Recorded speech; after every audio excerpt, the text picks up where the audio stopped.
Hello, everybody, and peace of Christ to all of you. Please invite your friends and let us do the good work for today. Previously, we were doing broadcast, and as you witness, uh, YouTube suddenly stopped our broadcast. And thank God, everything is fixed. And by the help of those who send many complaints to YouTube, they reversed their decision, and absolutely, it was a false. You know, imagine it says they're a scam. I mean, what scam? Why? Amazing. But anyway, they try always to stop us, and they cannot debate us, they cannot answer us, so they flag. But always, the truth will always win at the end. And we have tons of channels. Actually, the Muslims today, they helped me to finish full chapter translation in the Quran. Because you see, like always, when I start broadcasting, I mean, all day is busy, and I'm not finding really enough time to work in the Quran translation. So when this happened, I said, you know what? Who care? Let us go and finish one more verse or chapter in the Quran, and I finished the whole chapter translation today. So it was a good accomplishment, accomplishment. So thanks for everybody for your support, for standing with us, and remember, they flag us for a reason, because we are doing a very important jobs. They cannot refute us, they cannot answer us, so this is the only solution, but it's not going to work. I mean, what a big deal. That's why I told you to subscribe to the other channels, because you never know. I mean, but the solution is very easy. Just a new channel, subscribers, people come, you know how to find me very easy, and you can share with everybody. They try to put stress on us, and for me, nothing can really, like I went through a lot of things in my life, and this is the last thing to be called a stress for me. I went through war. I mean, this is like a kids playing games. So if you think that this will be a stress, that would be funny. Now, today we have a topic. No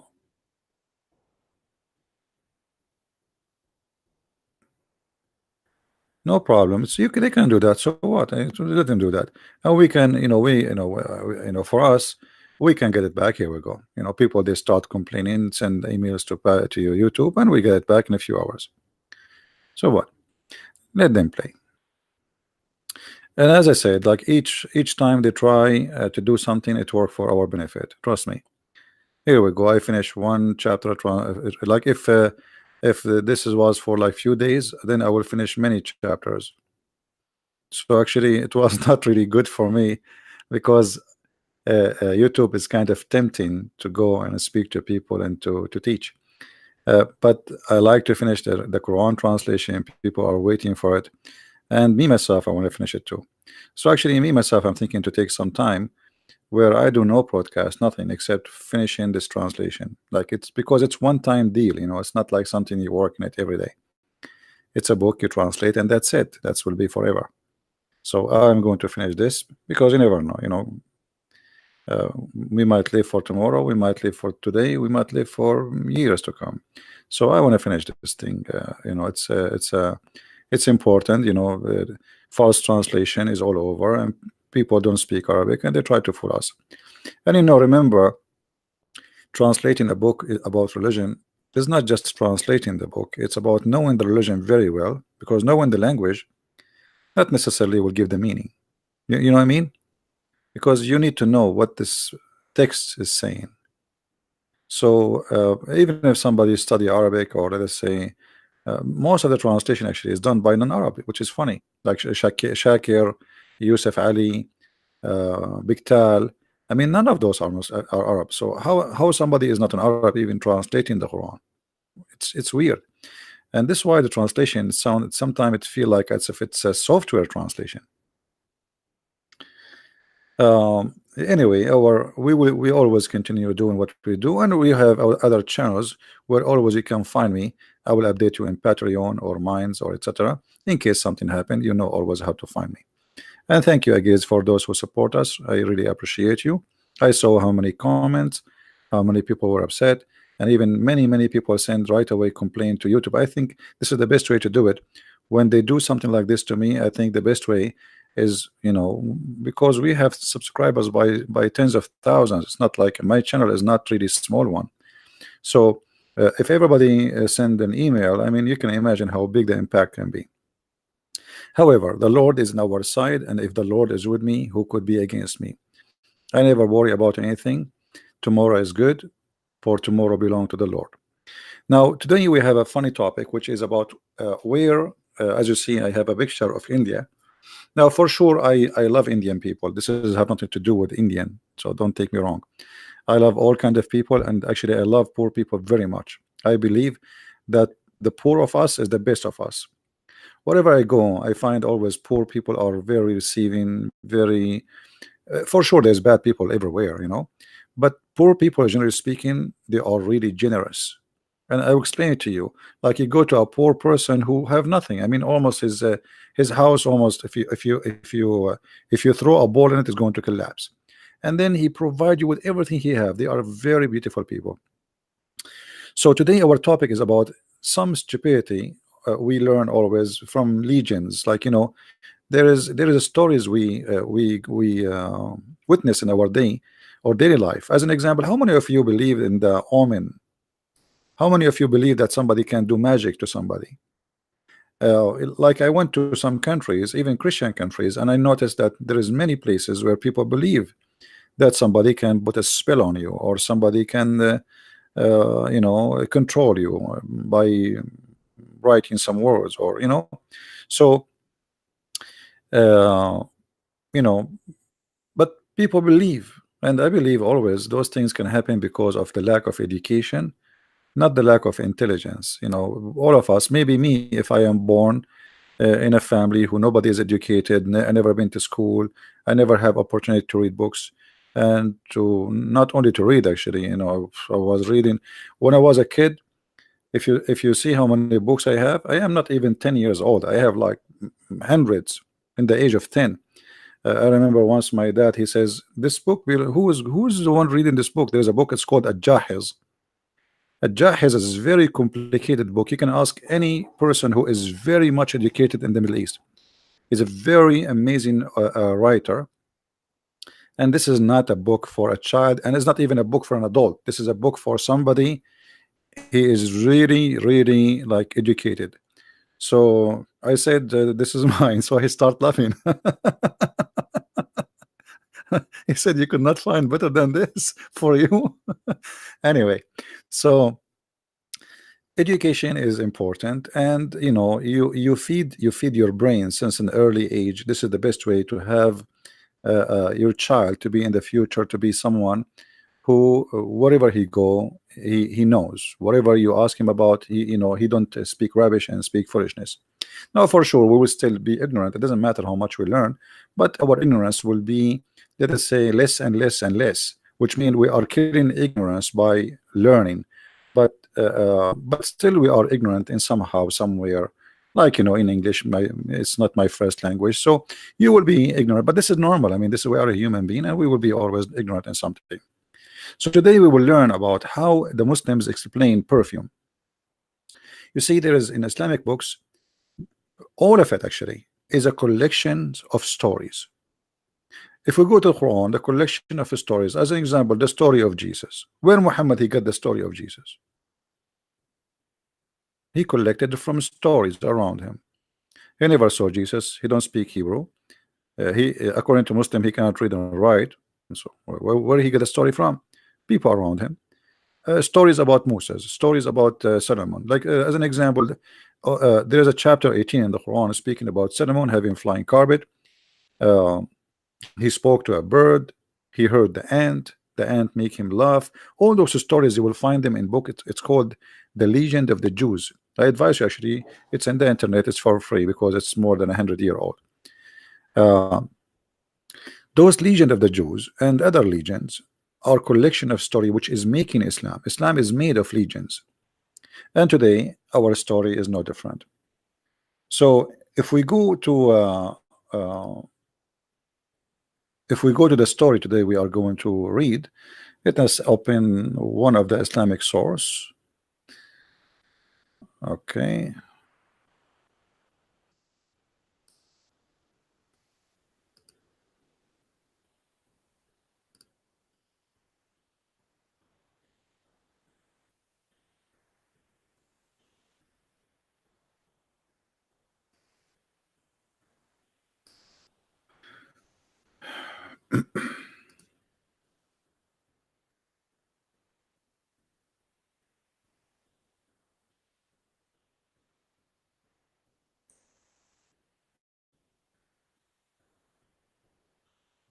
Don't tell me it's not going to open now. That will be funny. Okay, let's see.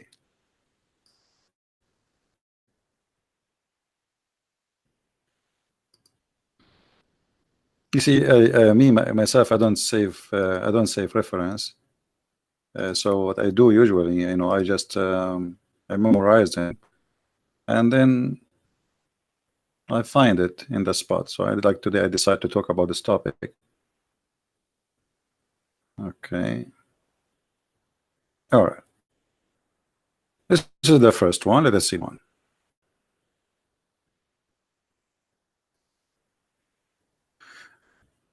This is the book. It's called Al-Kafi. And this is a Shia book. Just take your attention. But this is equal to Sahih al-Bukhari for the Muslim Sunni. So this is Shia. I hope the sound of the laundry machine is not annoying. I have a very old machine from the cave time.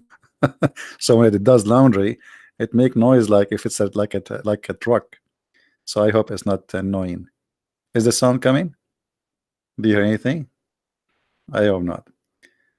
Thank you, guys. Thank you for the kind words. Thank you for all those who make donation. Read with me here carefully. Actually, sorry, the one who speak Arabic he can read, and we will use Google Translation but first let us read in Arabic. We translate and then we will use Google Translation. Here it says the origin of the perfume, where the perfume is coming from. So the Muslims are trying to think like, okay, we have perfume, but where is the perfumes coming from? This nice smell. So what the story here is saying that you remember Eve, she was sent from heaven, right? So she was in heaven and with her husband, Mr. Adam. So because she was in heaven, in her hair there was a smell of heaven. So when Allah he sent her down to the earth. And Eve, she used to comb her hair. And here it says, from Musa ibn Bakr, from he says, when Adam was sent down from heaven, he was sent down over a Safa. Remember, we spoke about a Safa and Marwa. A Safa and Marwa, it was two places where two little tiny hills or like mountains. Actually, they are not mountains, like they are a hill. One have a statues for a Safa and one have a statues for Al Marwa, male and female. So here the story saying that when Allah he sent Adam and Eve, one of them was sent on a Safa, which is Adam, and Eve was standing in the Marwa. And then she did comb her hair by a perfume from the perfume of heaven. And when she was coming down to the ground, she said, what is the benefit of this comb, which I'm cursed by Allah? So she threw it away. She opened the comb. It's like it's like a brush. She opened it, and then all the feather of this comb or whatever it's made from fly, and then it kept flying until it arrived to India. And this is why the Indian perfume is very famous. Here you notice the Muslim, by the way, they believe in this. This is not a joke for them. Maybe it's for you, it's funny, it's stupid, etc. But the Muslim believe in this seriously, and especially we're talking about the Shia now. But the Sunni, they have similar stories. So because Eve, she combed her hair, and her hair was Allah, He gave her a comb, or in the heaven she have a comb coming from, made in the heaven. Who made it, we do not know. That comb smells so good. Now the Arab, they want to explain why the Indian, they used to sell perfume. Obviously at that time, the only one, the Arab, they are getting their perfume from India, spice and perfume, etc., from India. So they want to explain why the Indian, they have perfume. Where is the perfume coming? This nice smell is coming from where? What is the source of it? So they come to a solution that when Eve, she was sent down to earth, Allah, oh sorry, she have a comb for her, the one she comb her hair with it, and this is made from heaven. And when she arrived to the earth, she said to herself, why I need this? Allah, He cursed me. She throw it away and she open it, like whatever it's made from, the brush, and all the feather of the brush, or whatever the container of the brush, fly all the way to India. And this is how we explain uh, having perfume in this earth. Now I'm going to use Google translation. Let us see Google translation.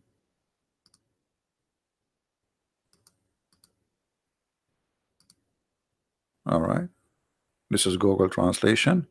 So you will see here the story that when Adam and Eve, as you see, now Google translation is not really too much accurate, but you will see it says when the prophet Adam was sent down, came down from paradise on a Safa and Al Marwa.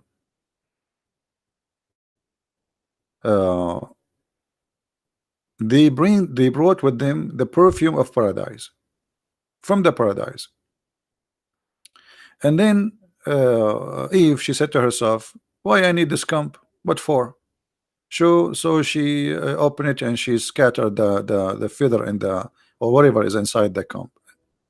And then the wind carry all those things all the way to India.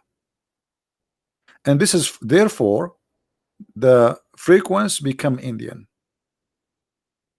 or the fragrance became Indian, as you see. Now this is Google translation for sure. It's funny and it's not too much accurate, but it gives you an idea. This what we are saying here is not fabrication, right? Now here you notice, you ask yourself, when the Muslims for centuries they are reading those stories and they believe in them, if there is one person really he did not believe, absolutely there is a lot of Arab who refuse those stories. But in a land where nobody dare to say this is a lie, who dare? Islam sustains itself by the sword and by killing anyone who reject. So who dare to say this is stupid? Nobody. Even now, like even if you have a PhD now and you live in the Middle East, actually even if you live in the West, a Muslim, how many Muslim they dare to say this is stupid? All right, people they are going to the moon, people they are planning to go to Mars, and those people they are still thinking that this is how we have the perfume. Tons of stories, you cannot find any reason for them to believe except a human being he chose to be stupid. What about Allah? He sent down Adam and Eve as two chickens.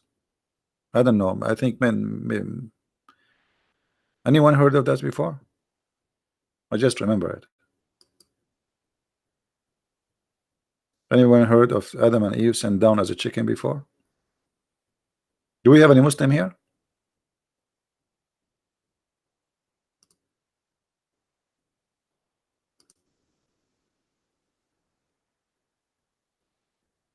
Do we have any Muslim?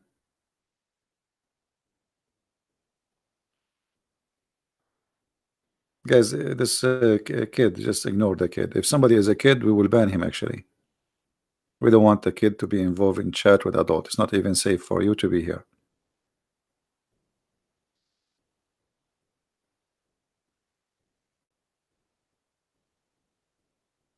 Do we have any Muslim? Yeah, Adam and Eve, they were sent down by Allah as a chicken. And actually, let me try to find. But if there is any Muslim here, please let me know so you can call us and we can have some good conversation together. Let us close this one.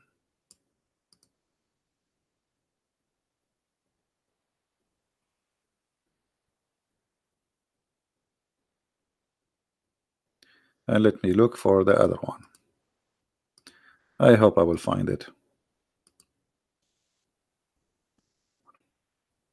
You know, always the Muslims, they try to present their religion as something fantastic and amazing and science and etc. But the fact, what Muslim books contain is beyond, you know, fantasy. Fantasy is nothing. All of Islam is based on fantasy. Like you go to heaven, you have virgins waiting for you, river of wine, a river of milk, river. Everything is river. Even honey is river. And actually, it's funny that honey, in order to make it running river, the heaven have to be really hot. I mean, it's honey. If it is really, it's cool, it's not hot, the honey will not be moving. Will be like, I know I describe it. It's going to be like a glue. It's not going to run like a river. But anyway, it's a fantasy. Now let us see here. Let me search for the reference.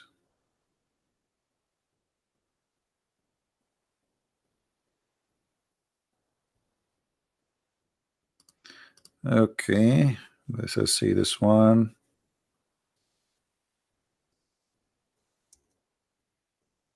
No, not this one.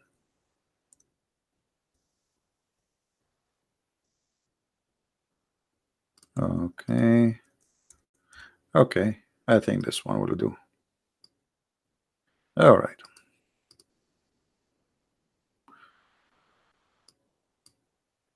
All right. This one, this is the book of Biharul Anwar.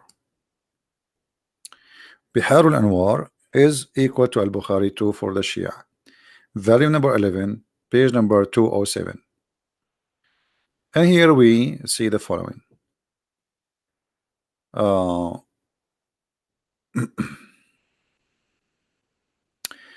Where is Allahu Akbar is coming from?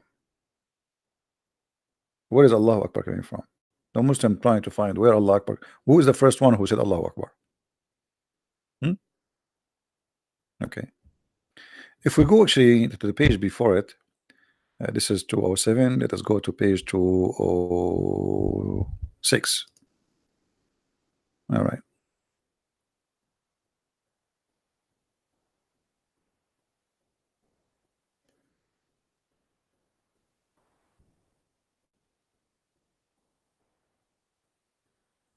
Okay, let's see.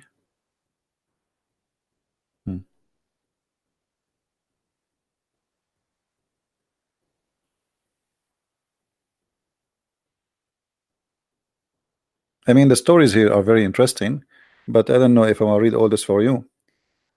It's a crazy stories too. Like you know, Allah he taught Adam, the angel to take care of Adam and to be in charge, and then you know, Allah he told the angel to enslave all the creatures he have, and every year he gave a report, or let's say, and he teach them what Allah he wanted want them to do, and then Allah he made this angel with Adam to remember the orders of Allah, and you know he remind him about it every year. And then when one day Adam he decided to disobey Allah, so Allah he took him out of heaven and he made him forget the teaching of Allah and the constitution of Allah, or let us say the deal with Allah, which Allah he put on him and in his son Muhammad. So Muhammad is the son of Adam, which is his inheritance. Muhammad is the inheritance of Muhammad. And then he made him Allah he made Adam kind of a fool, and he is confused. But when Adam he decided to repent to Allah, Allah he made the image of the angel into a white pearl, and then this white pearl he threw it from the heaven to Adam, and Adam was in India. Adam was in India. And here you notice why we always say that there's a strong connection between Hinduism and Islam. And by the way, the pearl we are talking about, this is the black stone. Later you will see that the black stone was white like milk, and then the sin of mankind made it black. So uh, uh, the pearl, the white, it was an angel, and after Allah, after Adam, he repent to Allah. Allah he made this angel like a rock, white rock, but like pearl, and he throw it from the heaven, and this rock fell down in the land of India. And when Adam he saw this stone, he liked it, like he loved it, and for him it wasn't nothing but like a price, like a diamond, or like, let's say, a jewelry. And then Allah he made this stone talk, and then the stone says to Adam, don't you know me? Like, didn't you recognize me? Adam he says, yeah, no, yeah, so he said to him, you do not remember me. Well, the shaitan he made you forget about remembering your Lord. And then this stone changed its look to the image which Adam he used to know in the heaven. And then he says to Adam, where is the like the agreement between you and Allah? You know what Allah gave to you as an agreement? Where is it? Where is it? What you did with it? And then Adam he jumped on him, and he memorize, or he, let's say, recite the condition of Allah to him, and he started crying. And then he bowed down to him, or let us say he obeyed him, and then he kissed him, and he pledged again to follow the condition of Allah. And then Allah he made the inner, or let us say the nature of the stone, the white stone, which is from pearl, to be so transparent, and it was like light. And then Adam he carried it in his back, because he is respecting it and praising it.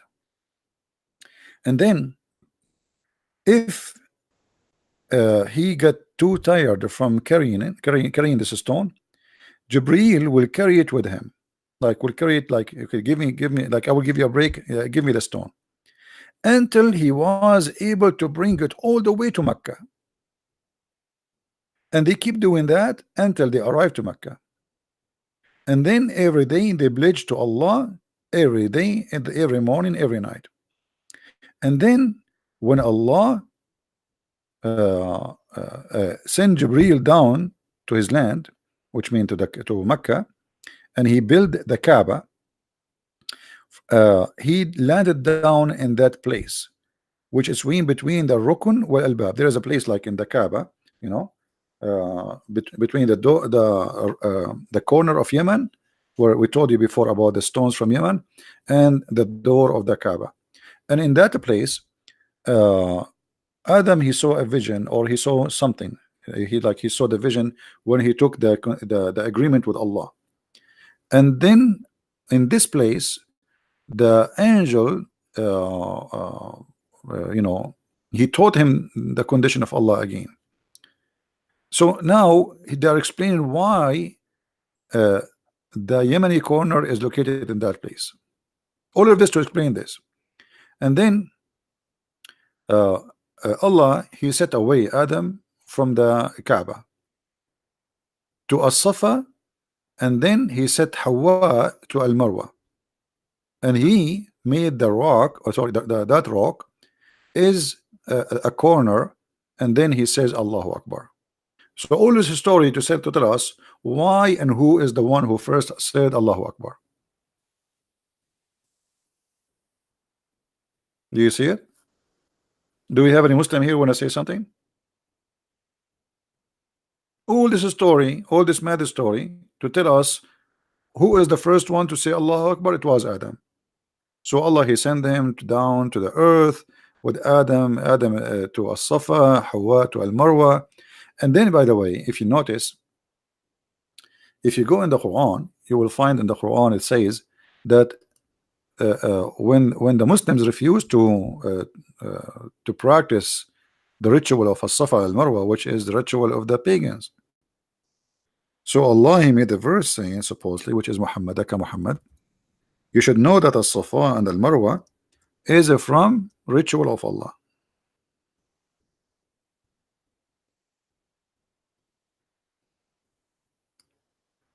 Chapter 2, verse number 158. If you go and read the tafsir for this, or the book, it's called Asbab al-Nuzul, which means the reason for the verses to come down.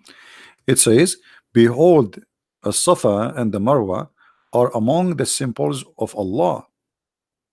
By the way, it's not among the symbol of Allah, among the ritual of Allah. And then, so if those who visit the house in the season or other time should go around them, circle around them, there is no sin in that. Here you notice it says there is no sin in that. Do you know why it says no sin? Because the Muslims refuse in the beginning to practice the pagan practice. Muhammad, he keeps saying, I'm against the pagan, I'm not going to follow the pagan. And then he took the Kaaba, and then he forced them to do As-Safa, and then he forced them to do Al-Marwa, but yet he claimed that he is not a pagan. But this is the ritual of the pagan, where they used to have a statues of a man in the top of As-Safa and a statues of a woman in the top of Al-Marwa, and those are statues which are naked. Why? There is some stories that say that there was a guy, a man and a woman, they have sex inside the Kaaba, and Allah, He cursed them and He made them in As-Safa and Marwa. This is one of the stories. But the story here today we have is different. As you see, As-Safa and Marwa, this is what Allah He made, because He sent Adam in As-Safa and He sent Hawa in Al-Marwa, and this is why the Muslims have to go between them to visit Adam and to visit Hawa or Eve. Adam, Hawa is the word Eve in English. So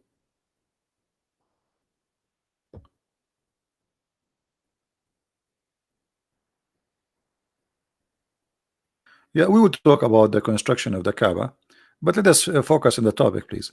You see, if you have my book, you will see that the angels supposedly they build the Kaaba, and then Adam, he traveled from Sri Lanka, from all the way to from India, all the way to Mecca. And when he was in his way to enter Mecca, there was thousands of angels, 40,000 angels, praising him for coming to Mecca. And they told him, you are late. We are going around the Kaaba for 40 years before you. And according to the story, Adam himself, he did Hajj 40 times only. So imagine how silly it is. I mean, you go all the way from India, you come all the way to the Kaaba. I mean, why you don't live there? Secondly, how a person who live in Sri Lanka can come to Saudi Arabia? If I go now, let us open the map.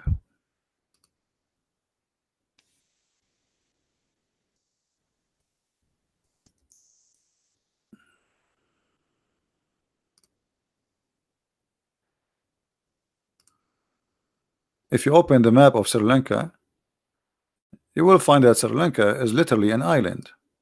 Okay, how Adam he came from Sri Lanka to Mecca? I remember at that time, I mean, this is one guy deal. It's not like they have a they know how to make a ship. We are talking about a person. He is coming naked to earth, totally, literally naked. You know. So what? How this guy he came from Sri Lanka? This is why the Muslims now are fighting with the Buddhas over a place which is like a hill, and they claim this is the foot of Adam. There's a big foot, huge one, like in the shape of a foot, and they claim that this is the foot of Adam. The Buddhas they believe this is the foot of Buddha. You know, everyone with his madness. So Allah he sent Adam all the way to Sri Lanka, and then he went all the way from Sri Lanka to Mecca. But how? I mean, this is the strip is really stupid. I mean, what is that? How this guy can go to Mecca? Look where he will go. How he will go? In order to go to Mecca, and this is how it is. Let us make it more This guy, he have to swim, literally swim, not go by a ship. We are talking about the first man in history. He have to go and swim through the ocean from Sri Lanka to the mainland in India, and then he go through Pakistan right now, and then he go through Persia, and then he go to Iraq, and then he go around and come back to Saudi Arabia, and then he go to Mecca. Okay, all of this to go and visit a stone. Why you don't throw the stone someplace else? And why Allah he sent Adam in Sri Lanka? I mean, is that a wrong parachute? And if you notice, we just read a story before it, just the one before it, about the perfume, where it says that Adam and Eve, they landed in a Safa and Marwa. So every story giving you a different story. This is what Islam is about. All right, but this is showing us the influence of India over Islam. Obviously, it's a huge influence. How many different places did Allah send Adam to? Yeah, I'm saying that's there's contradiction. Every story is telling us different story. This is Islam, my friend. Welcome to Islam. What we can take, you know. But by the way, Sunni and Shia agree that Allah he landed Adam in Sri Lanka. So Shia and Sunni, they agree that Allah he put him in Sri Lanka. And here you ask yourself, what is the roots? Why the Arab? Why Muhammad? Why the Muslims have such a belief? I mean, why India? What the point? And actually, there's a story where it says that Adam was sent down to Sri Lanka here, while Eve she landed down in Yemen. And here you ask yourself how they met. I mean, where they met in Facebook. I mean, I landed in Sri Lanka. She landed in Yemen. Oh, okay, and how they met again? So Islamic stories is beyond stupidity. You know, it's like really crazy stories. But if you are a person who follow blindly, I mean, all the stories are accepted. Just don't use your brain, right? Maybe if she make a page in Facebook at that time, or she have WhatsApp or Viber, or you never know. But things happen. Things happen. By the way, if you notice, not a single Muslim he can say to us you are lying. You know, not a single Muslim can say what you just said to us is a lie, is a fabrication. There's no such a thing. You see, because we always show the book number, the book name, the page number. They cannot say this guy is fabricating stories. They cannot.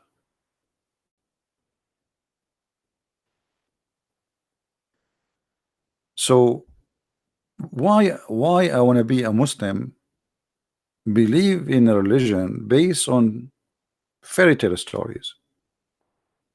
Like, you know, when a Muslim he says to you, we believe in one God.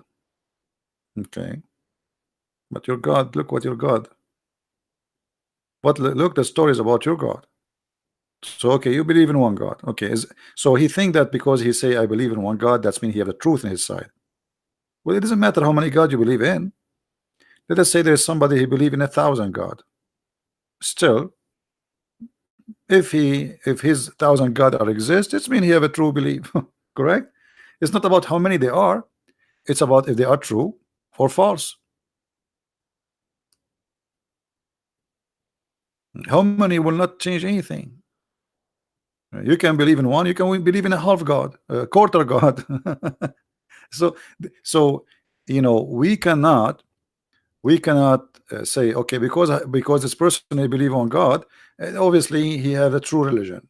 There is many religions who believe in one God. There is a church, it's called the Church of Satan. They worship Satan, and Satan is one God for them.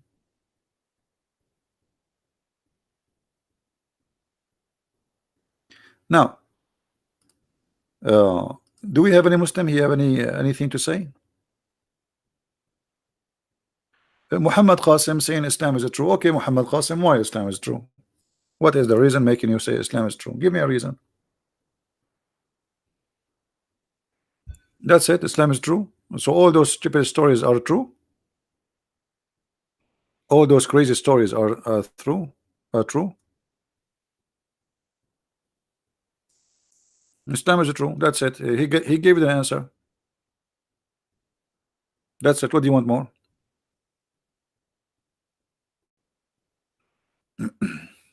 All right. Read with me, Mr. and Mr. True. The least of people of paradise in the position that one will have 80,000 servant. Okay. What is it true about that? I mean, what is the logic here? I'm trying to learn from you.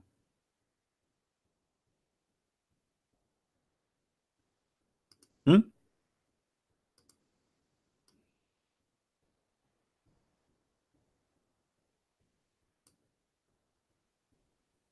Any Muslim?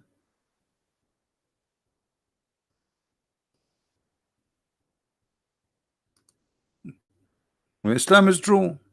Look at this. If Islam is true, what kind of God he says such a thing? Is that from God or this is from a crazy person? 80,000 little boys. Those 80,000, they are not even men. They are little boys, as the Quran described them. They are little youth, and they are very white like pearls. Islam is true. Your bedroom is going to be a tent. I am in heaven, and still I'm a tent. Yeah, because the one who made Islam is a Bedouin man. Still, he is speaking about tents. So it's going to be a tent, but it's made from pearl. Now, the distance of this tent is the same distance as between Damascus and Sana'a. Sana'a in Yemen. More than 1,200 miles. I don't know, convert that to kilometer. This is the bedroom.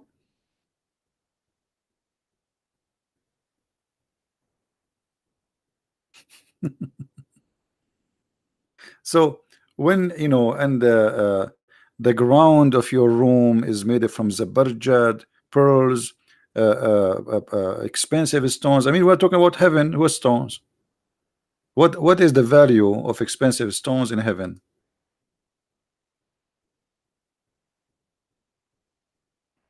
And if your wife is inside this room, how you can go between them? I mean, it's going to take you 2 years to go just like there's a camel in the heaven.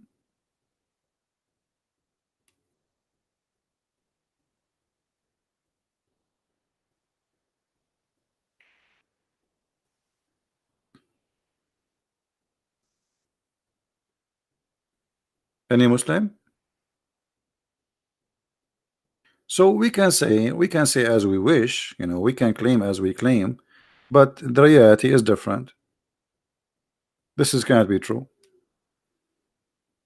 Obviously, there's an extreme promise here, and the extreme promise does not even fit with any kind of logic. God, He created Adam and Eve. He did not create for them 80,000 little boys to serve them. And what the point? If in the heaven your food will be ready by wishing it, your body will be huge. That will make it even more stupid. Because why Allah will increase your size of your body? Size is relative. Are you going to fight there with the ants or what? Guys, our body will be huge. As long you are talking about the body is huge. Is it true that Adam was 30 meter tall?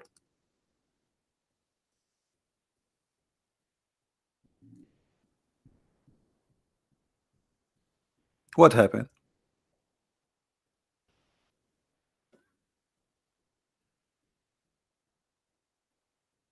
Hmm? 60 arms. I don't know. Convert 60 arms. 60 arms, actually, no, not 30 meter. 60 arms will be, every arm is like 90 centimeter, I think.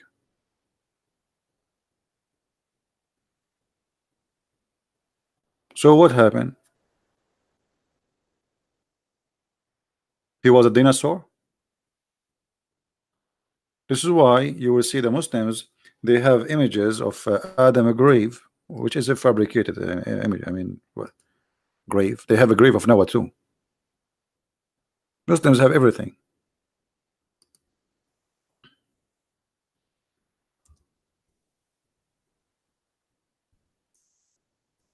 If we go and search in Google, Prophet Adam grave, you will see what I'm talking about. Let's find it. Look at this, guys. This is the grave of Adam. Take a look.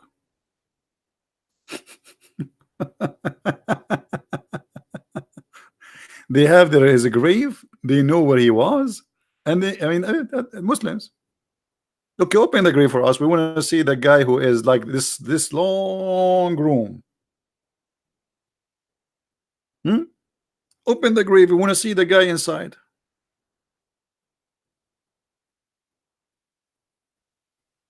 What do you mean no screen? No, the screen is on. Maybe you need to refresh your page. Yeah, this is what they're saying. This is the grave of Adam. And it might be fake. All of Islam is fake. Now you figure it out. This is fake. Who have the grave of Adam? Where? How come?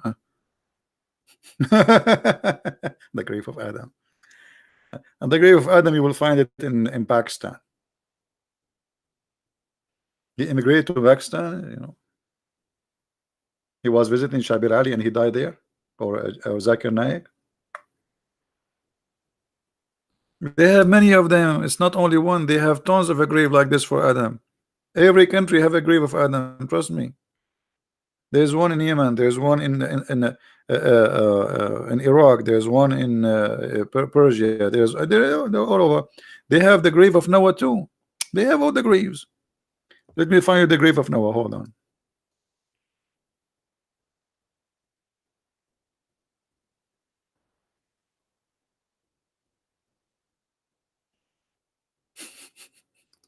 It's funny, isn't it?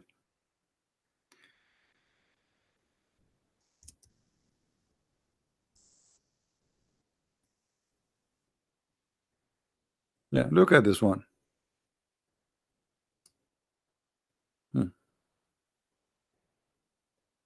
This is the grave of Noah. This is one of the grave of Noah. There's many of them. Look how long it is. But you will notice Noah is shorter than his father. We have to be honest here.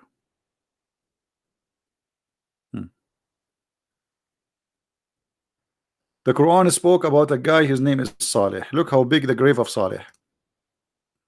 All the prophet was a huge. All of them, they were huge. Look how big. This is the grave of Saleh. His head in China, his feet in Cyprus. What else? This is the grave of who? See, this is a different grave for Adam. This is a different one. Okay, let us see something else. 210-foot long, largest grave in the world.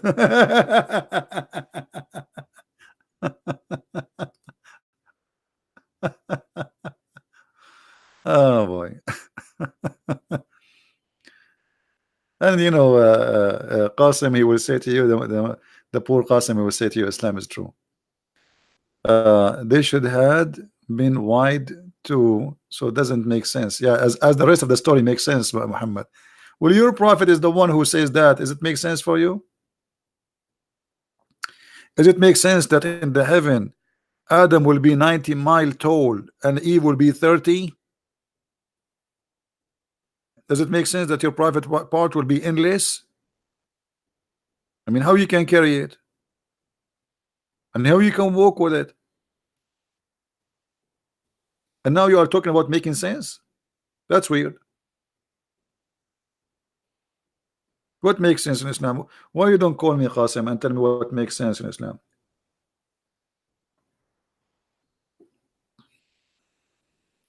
Do you like to call me and tell me what makes sense in Islam? Whatever the prophet he says is truth. Oh, okay. Yeah, this is the logic. Guys, whatever the prophet says is true. This is who? Who is this prophet? Hold on. Prophet Daniel. Look, even the Prophet Daniel is in Uzbekistan. Prophet Daniel, you know. Even, they took even names from the Old Testament and they put them in Uzbekistan. Here we go. Look how big he is. Look how big he is. This is Prophet Daniel. By the way, this is why, we coming from the east, like always I open the door, I don't see the guy who is knocking the door. I don't see him because he's not even to my knee. We are huge. Yeah, this is Daniel. This is Prophet. Okay, what you can say? True story. Who is this guy? Yeah, this is Daniel too. Welcome. Who is this guy? Look, this is other grave for Noah. Look how many grave they have for Noah. And look like the grave is not straight because it's so long. And they cover him with the blankets. Anyway, look, this is another grave for Noah. Like how many grave for Noah there is? This is a different one. Look, this is different grave for Noah. Different location, different place.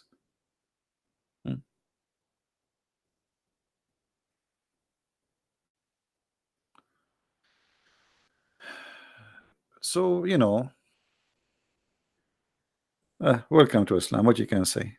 Who is this guy here? This is Job. Guys, this is a prophet Job. What happened to Job? Why he's so small? But even Job, he looked like he is maybe 3 meter tall. You see this, like 3 meter and a half. This is a prophet Job.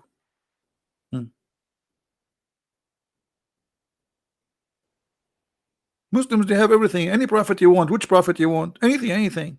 I'm just clicking at pictures, by the way. I mean, like this is what? Prophet who? Yeah, this is Job. Okay, this is Job too. Unbelievable.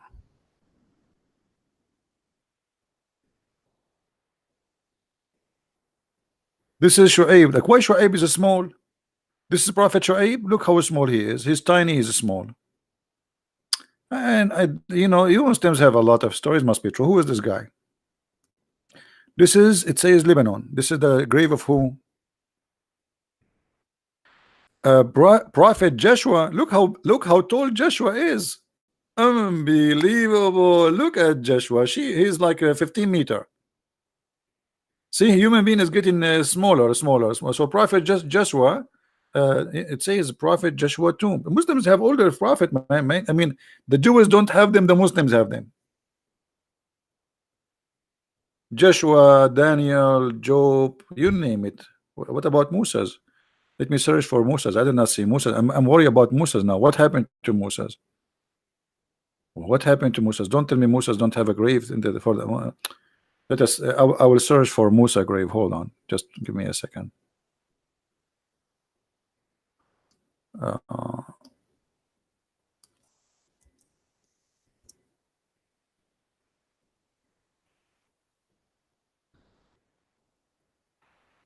I will really be upset if there is no Musas. I mean, come on. That's not even right. This is Prophet.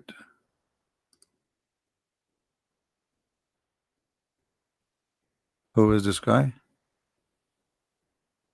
Who is this guy, guys? Read the name for me. Read the name. What is the name? Elisa? Prophet Elisa? What do you mean? Who's that?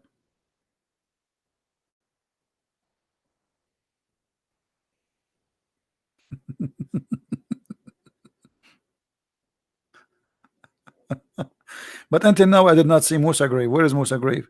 No, there is Musa grave. I heard many before many places Musa grave, but I cannot find. Look at this. This is the grandfather of Jesus, Umran. Umran. Look how tall he is. This is mean Jesus was Isa must be like 50 meter tall. I'm telling you, they have graves for everybody. I mean, you cannot escape Muslims graves. That's it. They will make a grave for you. You like it, you don't like it. I cannot. Let us. I will search in Arabic for the grave of Musa's. Uh,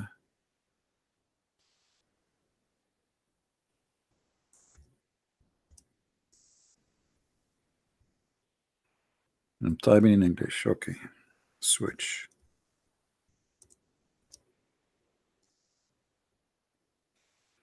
Okay, here we go. Uh, no, this one, this one. This is who?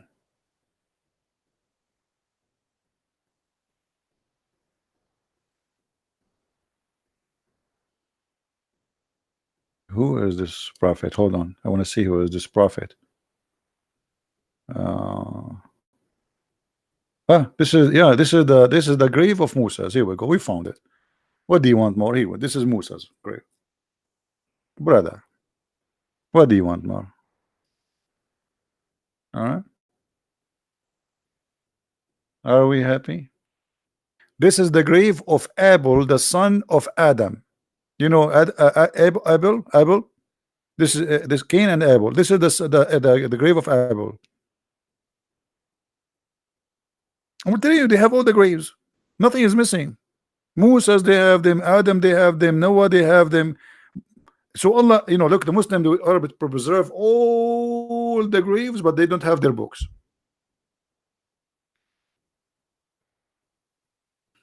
Hmm. Yeah, in Arabic we call him Qabil wa Habil. I mean, Islam, my friend, it's the only religion can preserve anything. Yeah, this is the grave of Moses. But I don't know why Moses is not so tall. Like he looked like maybe 12 meters, 13 meters, something like that. He's tall, but still shorter than me. Yeah, Cain and Abel. Yeah, yeah.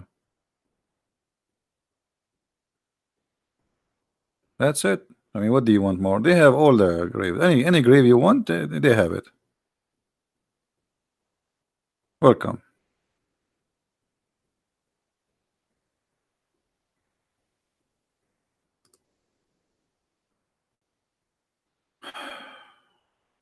Those are the steps of who? Any Muslim can help.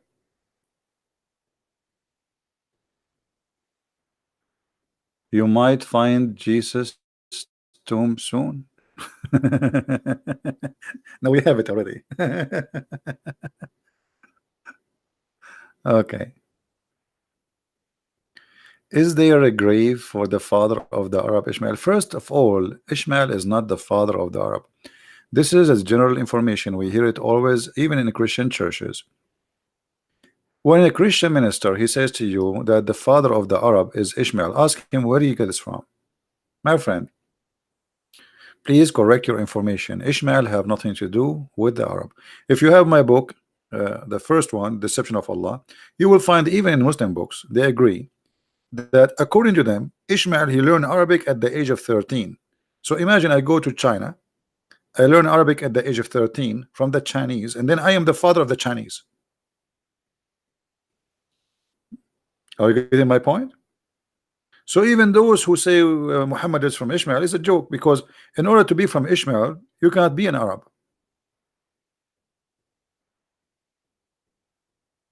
Oh, okay, being sarcastic. Okay.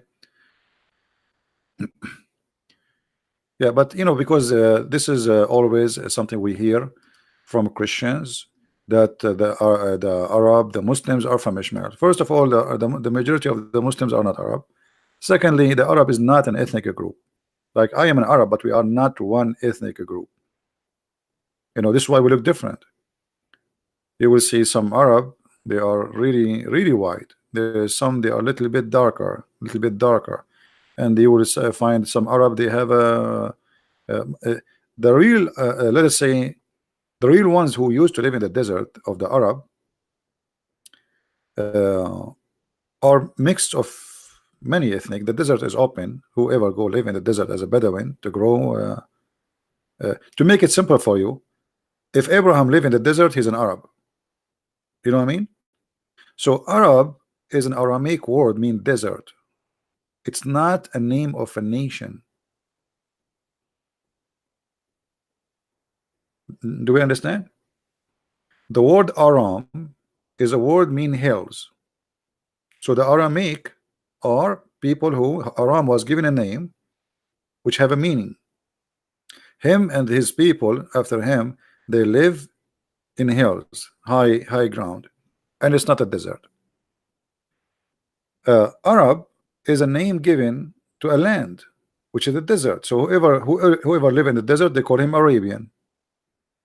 So if the Aramaic are exist today in USA, if you live in Arizona, they will call you Arab. Especially if you are a person who live in a tent. Desert and tent, you are an Arab. So Arab actually usually it means two things in the same time. That you are a Bedouin, you don't have a fixed place to live in, a tent. And at the same time, it was like when you say barbarian at that time, like people who they are savage, they don't take shower. But this is normal. I mean, if you are a Bedouin, what you would do? What shower? They don't even have water. So they smell bad. Well, it's normal because they live in the desert. For me, when I was a teenage, we used to go for hunting. We stay in the desert for 15 days, and by the end of 15 days, and we are just going there for fun, you come back and you smell like really bad. I don't want to use the word, you know, because you sweat and there's no water. What water? We have water with us, which is, you know, for drinking, and we have to be careful about even. And if we find water, even that water mostly is not really that good to drink from it. If you try like wash. So people who live in the desert, they have a tough life. This is why when the Arab attacked the Roman, the Arab they are savage, and they can win a war better than somebody who is spoiled. Like now, if you have a person who is a farmer and you have a person who work in an office and you tell them, okay, let's fight, who is the one who will win? You know the answer. The guy who uses his muscles all day long. So a Bedouin who spent his day in the top of the camel or the horse in the sun between his animals, he is a tough person. And even Ibn Khaldun, which is not an Islamic philosopher, Muslims accuse him to be an atheist, he said that the stage of a state of the Muslims is a 3 stages. The first one is the most strong one. It is the stage of being savage, a Bedouin savage. Then the second stage is when they are in the middle between Bedouin and civilian, and here they are weaker. And then he says the last stage when Islam the Caliphate destroyed, when the Muslim became comfortable and wealthy, and then they are not able to win a war. So to be savage, it was the key point to win a war. This is why Muhammad, he says to you in the hadith here, I've been victorious by terror. Why he was victorious by terror? Because his soldiers are savage, and like ISIS now. ISIS, when a little town here that ISIS is coming, people will be terrified. Those are criminals. So I was victorious by terror. Why? Where the terror is coming from? Because you have an army of savage. You understand? And actually, until now, Western, they cannot win a war with anyone because they are not being savage. You see, war, the point of a war is to be savage. I mean, look at the Western countries these days. They want to go for war, but they are talking about a human right. I mean, how that work? You are going to kill. So what a human right? So, oh, we are sorry, we bomb a village and there is some civilian. You are on war. So they will never win a war. But if the Afghani Taliban, they have nukes, they will be happy to dump their nukes on USA. The savage would win. So, even now, if you are not really savage, you will not win a war. Because war is about killing, it's not about giving hugs. So if you are worried about hurting the feeling of the enemy, well, you will never win. And this is why, like they went to Iraq, but they are not going really for war in Iraq. They want to establish a new country, but that will not work. Same as what happened in Afghanistan. They are there for 20 years. You will never win a war there as long you are not savage. You know. So when you fight with a savage, you have to be savage. Otherwise, you will never lose. You will never win. So he can do whatever he want to you, and you cannot do anything to him. This is useless. So why you go in war with those people? And here, by the way, I'm not taking a favor of any to be savage or not. I'm just stating a fact about who can win a war. You know. But what about the cells in both European or savage? I don't know what you mean by cells. I'm not sure what you mean. Like, as if we go in the previous history of Europe, all of us, we heard about the Viking, right? Any one of you here from Norway and those countries? The Viking, they were very scary. Why? Because they are savage. As simple as that. The more savage you are, the more you win. Especially we are talking about, time where it's a fight by sword. It's not a fight by technology and being, it's about being savage. Savagery bring you victory at that time. You see, when Genghis Khan, he came, he destroyed the Islamic Caliphate. Why? Because he was more savage than us, the Arab. So when he attacked us, we were comfortable. We are wealthy. We have palaces. We have a lot of slaves. We eat a shish kebab every day, and it's life is fun. So when the savage came, Genghis Khan and his army, those people, they take a shower with the blood of the horse. They drink from the blood of their horse. Until now, actually, in those countries, in Mongolia, they drink blood of a horse. It's like a meal for them. So when a savage came, he's more savage than the savage. The savage conquer the previous savage. That is history. And Muhammad was able to conquer because he was a savage person, not because the Muslim, he says Muhammad, he was a merciful for mankind. What merciful? Where is his mercy? Same as the Roman, when they were savage, they were victorious. The more they became spoiled and not into they were like losing ground until Rome disappeared. You own the slaves. Why? Somebody told you I was born 2,000 years ago?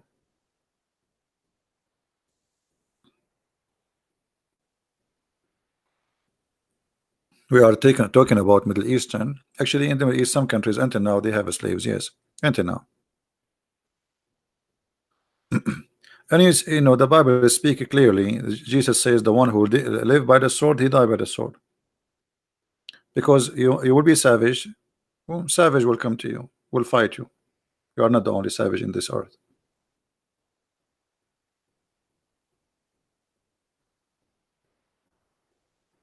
There is no such a story. Muslims, they fabricate stories about garbage, and this is fabrication. The one who tell you the story, tell him, okay, show me the story.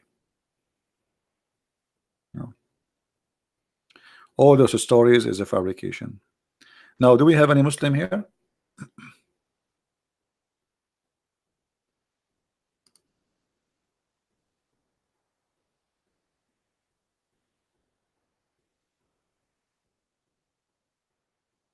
Any Muslim want to say anything?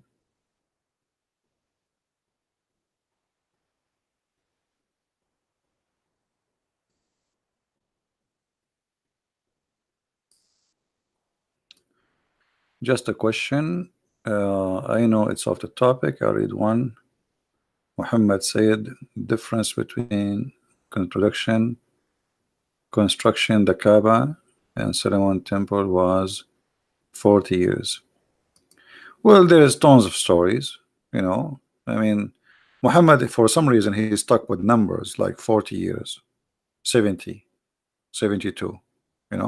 And I find that those numbers are coming from the Old Testament, from the Bible. So how many days Jesus he fasted? Guys, how many days Jesus fasted? 40 days, right? And then you will find Muhammad, he stuck with number 40. Jesus says, if your brother, he did something bad to you, forgive him how many times? 70 times. Muhammad is stuck with 70. All the story of Muhammad is a copy from somewhere. And Muhammad, he copies tons of words, even from Jesus' mouth himself, directly. I will show you an example.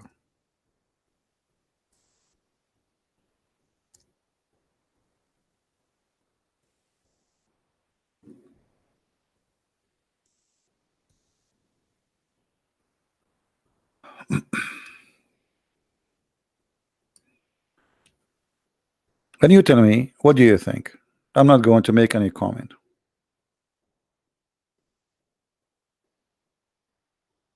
Do this remind you of anything?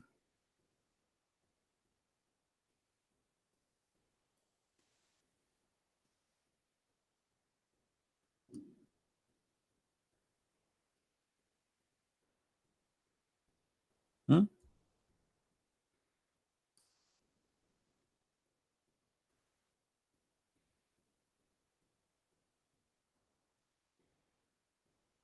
Do this remind you of anything? Muhammad is using, he's just changing a little bit in the numbers, he is using the same example of Jesus teaching, etc. So this is how Muhammad work. All his story is taken from somebody.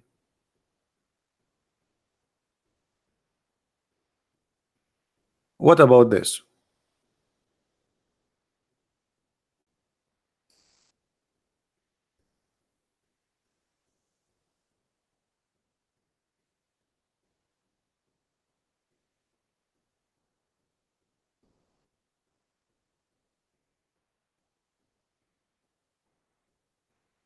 What do you think?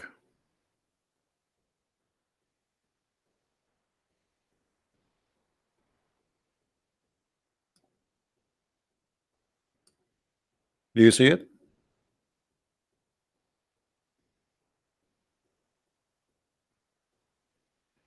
Actually, once I have a sheikh, he says, ha, ha, ha, ha.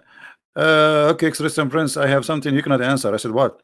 He said, it found in science that master seed is not the smallest. So this is a scientific mistake. I said, are you sure? When Christian Prince he say, are you sure? That's mean there's a disaster will happen. The Abdul, he said, I'm very sure. He's a sheikh. He said, are you sure? I'm very sure. Are you sure? He said, yeah, I'm very sure. So, okay, so why Muhammad Allah he use it? Here we go. The second I showed you them in the Quran, he said at that time it, I mean, he start like now to try to like because he want to cover, like he was saying this is stupid, this is an error, this is a mistake, this is a as usual, you know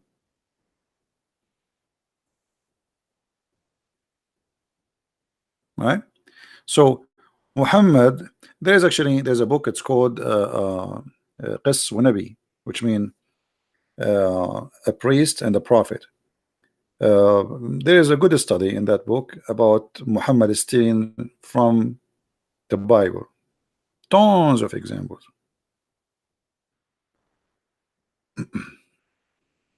Do we have any Muslim?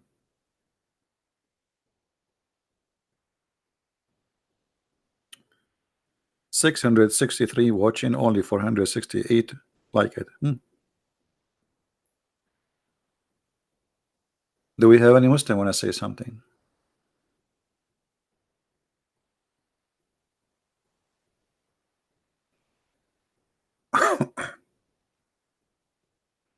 Everything in the Quran is coming from somewhere. Everything.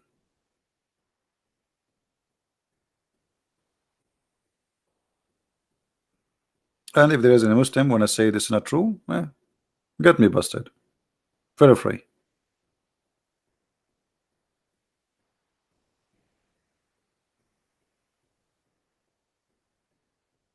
Hmm?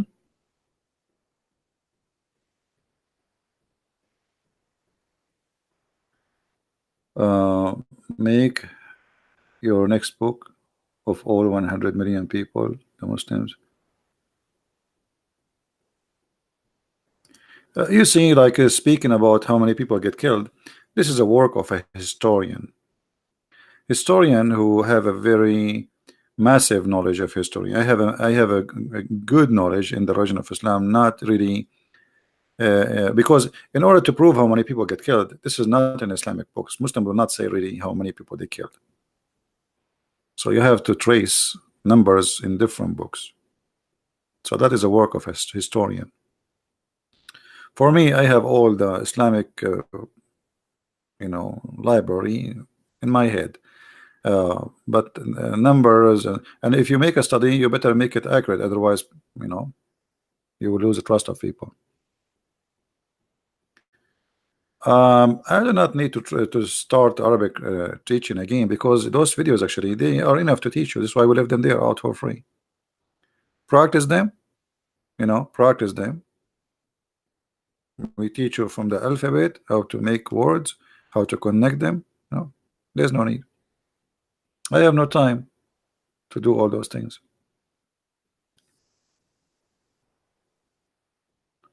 Well, I mean, what do you think about preacher getting jailed? Why Christian in Canada don't support them? What about you make a strike? Prostrate. Where is the Christians in Canada? There's millions. They are the majority. So one of us, something happened to him, and the rest they don't care. The government they don't care. The government they care only for those who they fear them. The Prime Minister of Canada, he just have a meeting with the Muslims, asking them to vote for him. Huh? Why he meet with them? Because he know they are organized and they do things together. Christians they don't. Right? So when you when something happen, like now the Muslims they flag my video. Many of you send an email, and YouTube took the flag off. Organized work. You see, when we are united, we are strong. When we are divided, we are weak. This is why always, through history, how we lost the Constantinia, which is today is Turkey. Simply, the Christians were divided. Division is the best way to conquer. Divide and conquer. This is why, for me, I fight against division. That's all of us, we Christians, and for me, the word Christian means Catholic, Protestant, Orthodox. Whoever believe in the Father, the Son, the Holy Spirit, the Trinity, whoever believe in the crucifixion of Jesus, resurrection of Jesus, the coming back of Jesus, the birth of Jesus, the miracle of Jesus, he is my brother in Christ. Division bring nothing, and it's not what Jesus wants. It's against the teaching of Jesus. So you claim to be Christian, but the second I say to you Catholic, you go crazy. The second I say to you Protestant, you go crazy. This is not a Christian spirit, and you have nothing to do with Christ.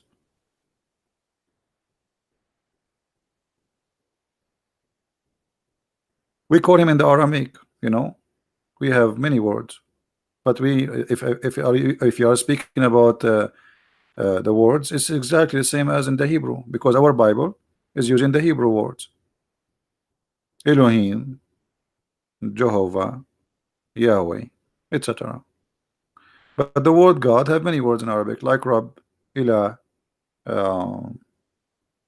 which is same, actually same coming from Aramaic. All those are Aramaic words anyway. And our God, by the way, like for us as a Christians, the name of God is not the problem, because God did not even give his name to Moses. He said to him, I am. There's no name. We don't recognize our God by his name. Even the Messiah, he says, from their fruits you shall know them. The fruit of Christ, what if today somebody came to us and say, I'm Christ? Okay, show me the fruit of Christ. From their fruits you shall know them. Muhammad, he came, he claimed to be a prophet. Let us say Muhammad, he changed the name of his God and he called him Elohim. That still will not make any difference. I will give you an example. The Jehovah's Witnesses, they have the same names we have in the Bible, correct? But they are cult. So we are not rejecting the cult of Islam because of the name of God. This is silly. This is stupid, actually. It's like somebody, he have a donkey and he put a sign of Rolls Royce in his donkey and he says, hey, I have Rolls Royce. Changing the name will not change the quality. So our rejection have nothing to do with the name. This is not the reason. It have to do with the quality and the truth.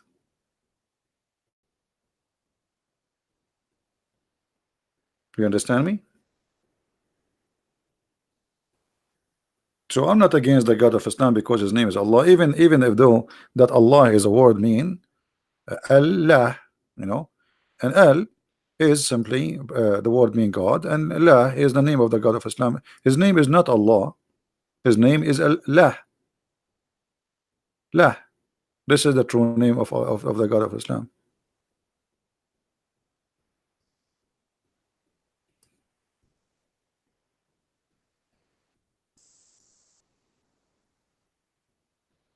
But you know, for you, you don't know Arabic, and the Muslim, they say to you, do you know that the Arabic Bible translation, they use the word Allah? This translation.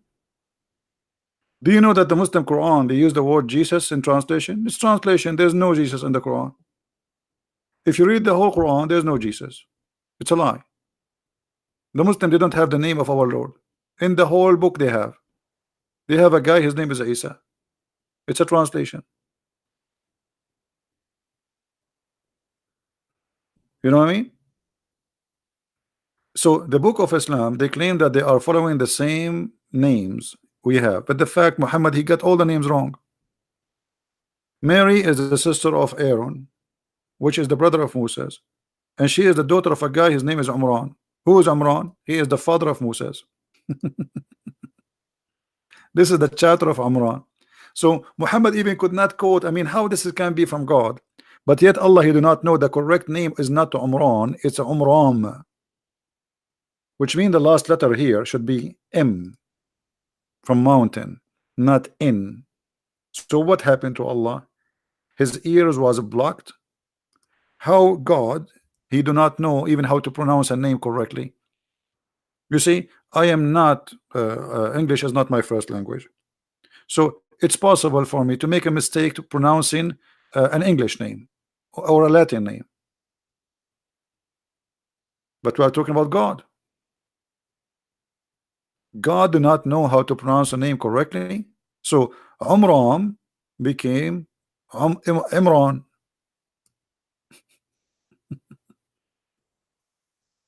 Well, how is this happening? The God of Muhammad do not know. Look at this madness. Here we go. Alif Lam Mim. You ask a Muslim what is that? You say to you it's a miracle. Nobody knows what it means save Allah. Look, what the heck? Okay, I'm going to make a miracle now. If M Jim letters, how this is a miracle? How this is a miracle? What make it a miracle? So I will make some letter put in together and make a miracle. It's a miracle. If you have my books, you will see what the miracle is about. And look, from the beginning, you will see the Quran, something wrong with it. Look, Alif Lam Mim. Okay, what the heck is that? I don't know. Allah, there is no God but He. Okay, how Allah? He says Allah, there is no God but He. Didn't He say I?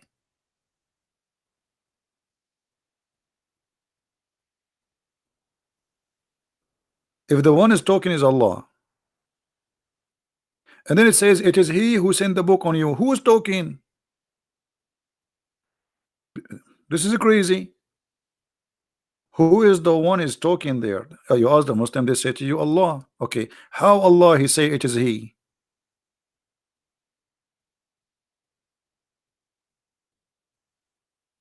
Hmm?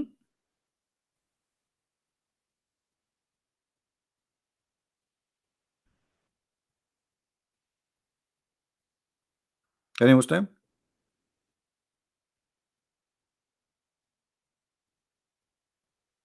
And look, always the Muslims in their translation, they try to cover the problem. Look here. It says, suddenly He says, our Lord, let not our heart deviate. Okay, between two brackets, they say to you, they say. Where in the Quran says they say?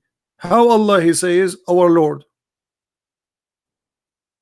Where is the introduction for this? Who is the one who's saying that? Allah saying, our Lord, let not our heart, etc. And then to cover the problem, the mistake in the Quran, which is stupid, they say. They who? Who? Read the verses before, read the verses after it. You don't see the, you don't know who is they.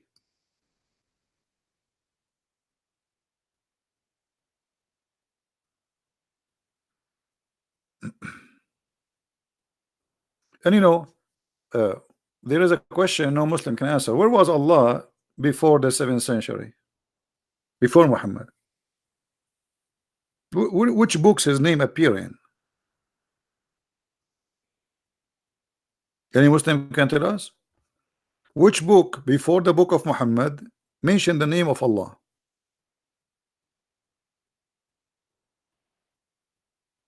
The book of who?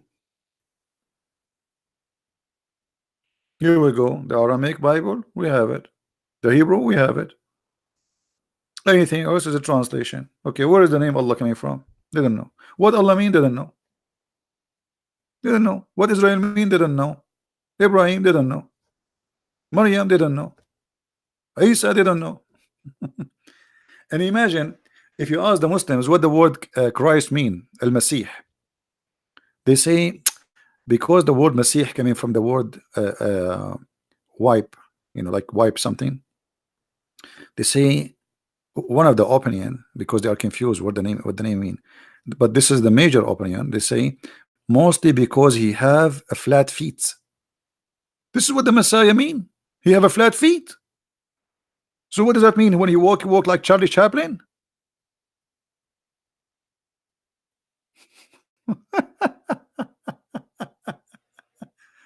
Because Islam is a theft, so they know nothing. The Messiah, the word Messiah, according to Muslims, because the Messiah have a flat feet. Yeah, sure, we have Aramaic Bible. Yeah, you can download it online. You see, there is Aramaic Bible, which is a translation for the Bible, and there's Aramaic Bible, which is written in the, because Aramaic is two languages. There's Eastern, Western, there's ancient, there's a newer. So Aramaic is not only one. I mean, there's difference between Aramaic. But if you remember, there's books in the Old Testament written in Aramaic. And why? Because the Jews themselves, they were enslaved by the Aramaic people, the people who speak Aramaic, the Assyrian, right? And the Messiah was speaking Aramaic too.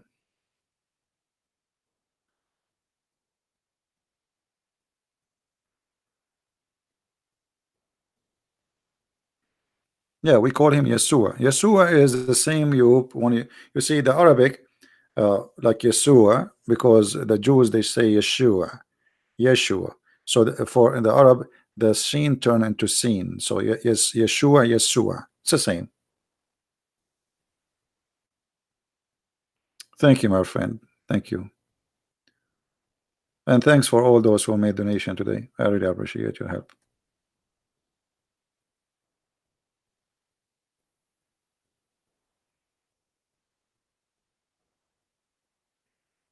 But anyway, if you try to study this this cult, you will see easy it's a stupid cult. And look, if you read the chapters in the Quran, you will find there's no connection between verse and verse. This God, he cannot be God. He is suffering from a flight of thought. His brain is not functioning. There's no connection between what he say.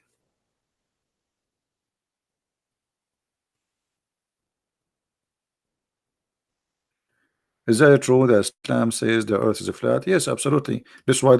Okay, ask yourself why the Muslims they pray toward Mecca. How you can pray in the direction of Mecca? The Jews they used to pray in the direction of Jerusalem, but this is when they are out of the wall of Jerusalem. For them to go back, it's not really are facing the direction. Nobody can face the direction of Jerusalem unless you are very close to it. Muhammad in the beginning he was praying in the direction of Jerusalem too. But Muhammad, when he make it as a enforcement to pray in the direction of Jerusalem, Obviously, because of his ignorance, and we can prove it easy. The Quran confirmed that the earth is a flat. There's a verse actually, the Muslims they claim that this verse says that the earth is like a ball. Why? Because there's an idiot who made a video says the word daha mean ball, and then the Muslims copy paste as usual, you know. But the fact the word والأرض بعد ذلك دحاها mean make it flat like carpet. Look at the translation here. Change the translator. This is Yusuf Ali. Let us see the different one. This is why we cannot take the Muslim translation seriously. Look here, there it says wide extend. Here it says spread the earth. What spread the earth? Doesn't say that. Not really.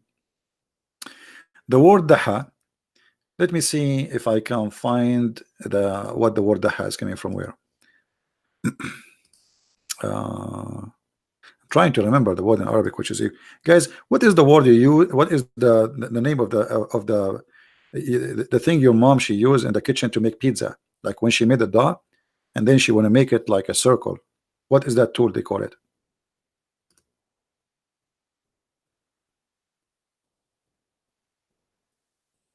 You know what I'm talking about?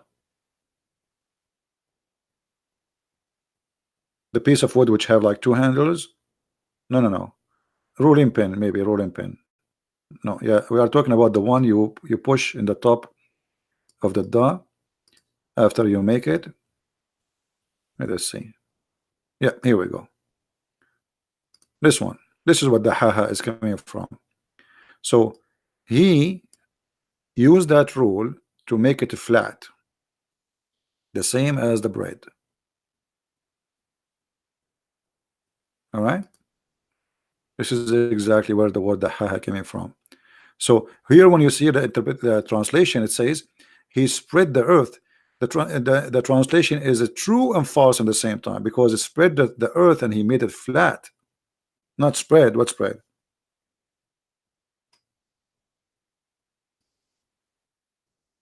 You know what I mean?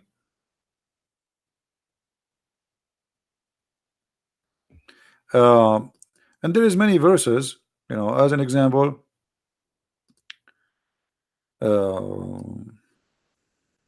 Allah, he made the earth as a carpet. I mean, how clear we can make it more than this?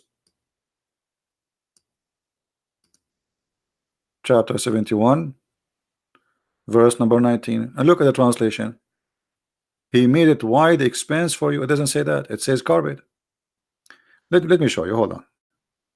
Let us open the interpretation website, so you will see how they lie in the translation. This is why I'm working in the translation for the Quran. You cannot trust their translation. Never trust. Because they knew if you translate it accurately, you will use it against them. This is the point. And actually, if you change the translator, you will find other translator getting Islam busted, even though they are Muslims, but by mistake they did not notice that this will be a problem.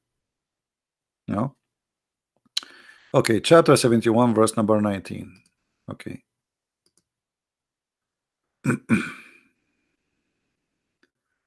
Let us go there.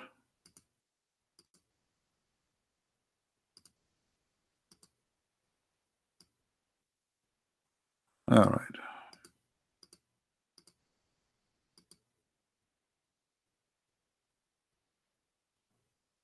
Look, even here in the interpretation, look what they are saying. Allah has made the earth a widest expanse for you to lay and sleep. But isn't it this is a flat? Why you don't say it says a carpet? It literally it says the word carpet, besought. Besought anyone who speak Arabic in you.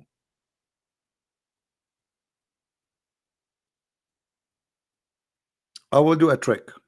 Hold on. Look what I will do. I will do Google translation. Hold on. I need to open it in Google browser. Or you know what? Let us change different translator. Hold on. Let us give us a try. I'm sure we will find somebody getting them busted. Let us see a different one. Modudi. Doody. Wide expense for you. Until now, all of them, they are wide expense for you.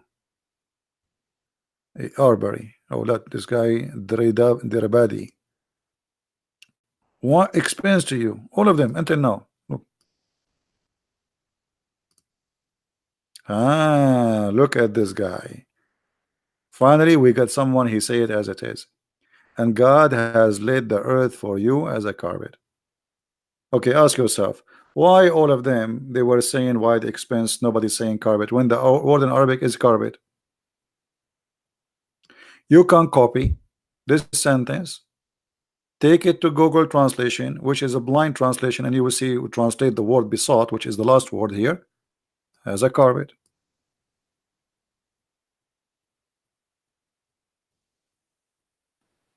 All right, so the earth is flat,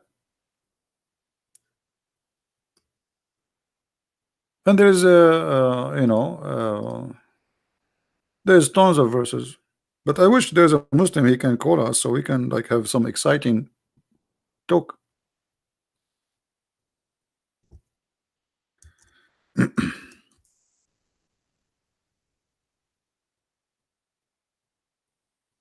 Any Muslim? We like to hear you. I mean, he can prove us wrong. Actually, there's many videos on the internet, by the way, by sheikhs. They are saying whoever believes that the earth is a flat is stupid. First, it's against Allah teaching, so they say that lovely. I mean, it's not.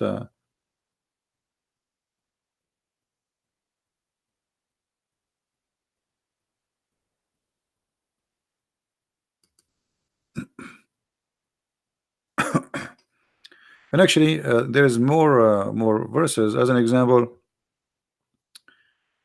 if we go to the chapter of Noon,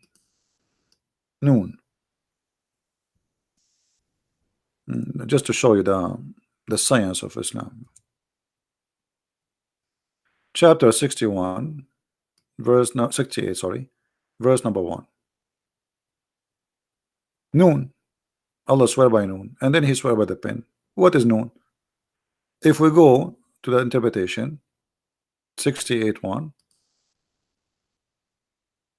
this is the official government website of Jordan, owned by the king. Verse number 1. Man, nothing work in this website. Look, I click, finally. You have to click like 1,000 times. Nothing work in the Middle East, my friend. Welcome to the Middle East. All right. Look at this. This is how always the Muslims understand the earth and how it works. Let us see if we can zoom better. Let us see. Hold on.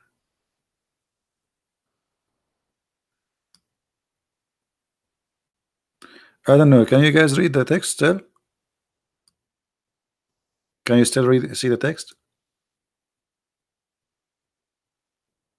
Is it readable for you?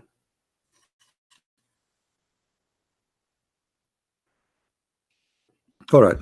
From his authority of Ibn Abbas is the cousin of Muhammad. He said, regarding the interpretation of Allah saying Noon, he says Allah swear by Noon, which is, read very carefully, which is the whale that carried the earth on its back while it is in the water, and beneath which is the bowl, and under the bowl there is a rock, and under the rock there is a dust, and none knows what is under the dust save Allah. Here the Muslims are being honest. Okay, here our limit of knowledge is stopped. The Prophet did not tell us more. So the last point we know is the dust. What is under the dust we do not know. So the earth is in the top of a whale, and the whale in the top of a bowl, and the bowl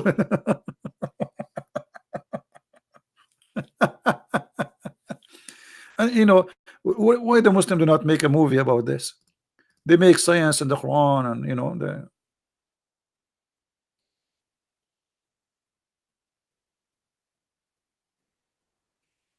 well, okay. If you are an Arab, it's very hard to hide the truth from you.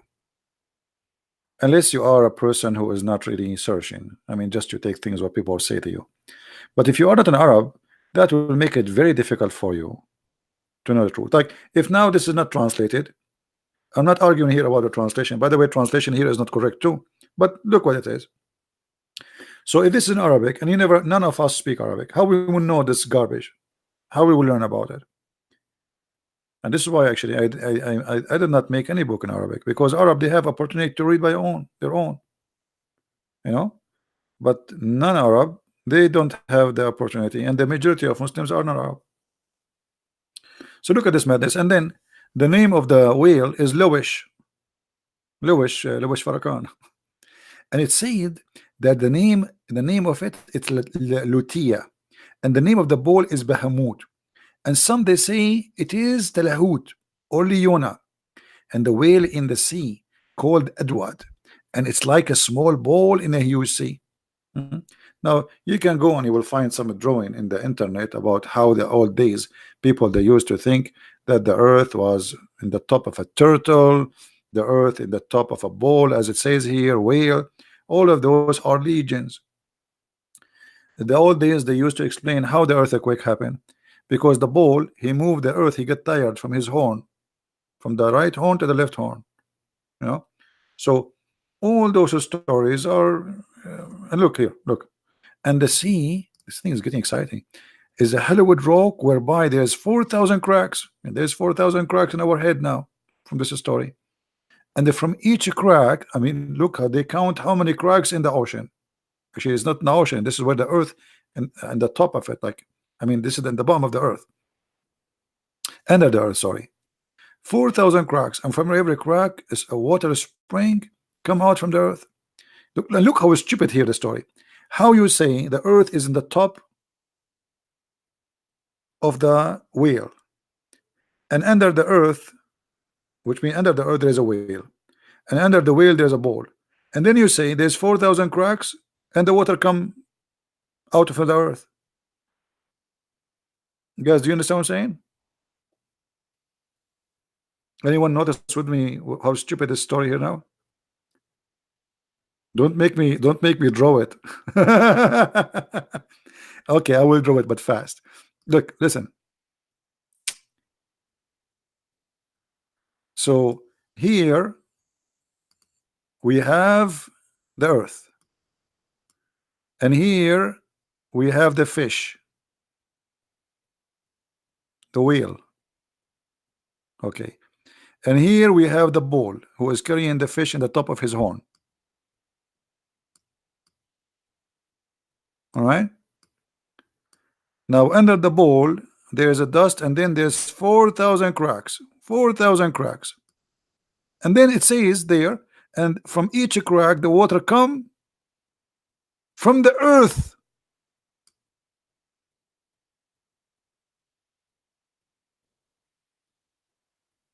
But the cracks are not connected to the earth. They are connected to the water, which is under the bowl. And actually the water is not here. The bowl, there's no water in the bowl. The bowl, in the top of him there's an ocean, and this is where the whale is. Crazy. I mean, what you can do, right?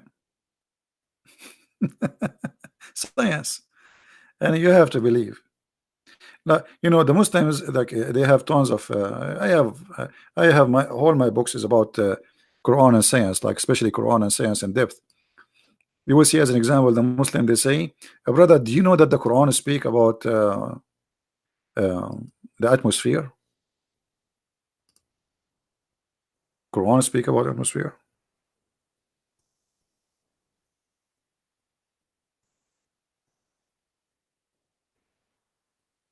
Are you sure? Yeah, brother. Quran speak about atmosphere. Let me find you the website. They have endless numbers of what it's called miracles.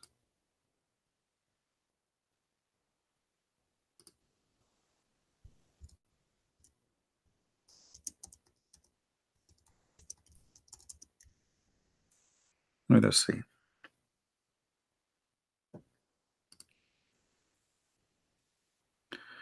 Look at this website. And I made tons of videos about those stories, so you can watch them. The Quran is the book of Islam, contains scientific knowledge that could not have been in 1400 years ago for sure. The who knows the way the story. It's range from basic arithmetics and the most advanced topic. That's in the Quran. Okay, true story. And then you go here, the speed of light in the Quran, the terminal, etc. in the Quran, mass extension in the Quran, paper money is in the Quran, white hair in the Quran, rapture in the Quran, raptor, sorry, in the Quran, meteors in the Quran, all of those in the Quran. And then the second you start studying carefully, you will see that everything there is stupid. And here we go in front of you. What about we make a challenge, and I will open my Skype, and who is the Muslim wanna go? Give me a call, and he choose a miracle of his choice from those, and my duty to get it busted. What do you think, guys? Even though my voice is tired, but it's okay.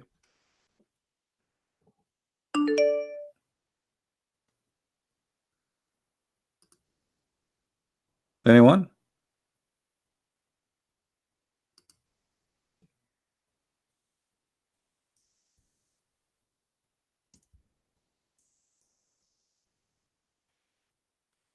Who is a Muslim wanna give it a try? My Skype is open now.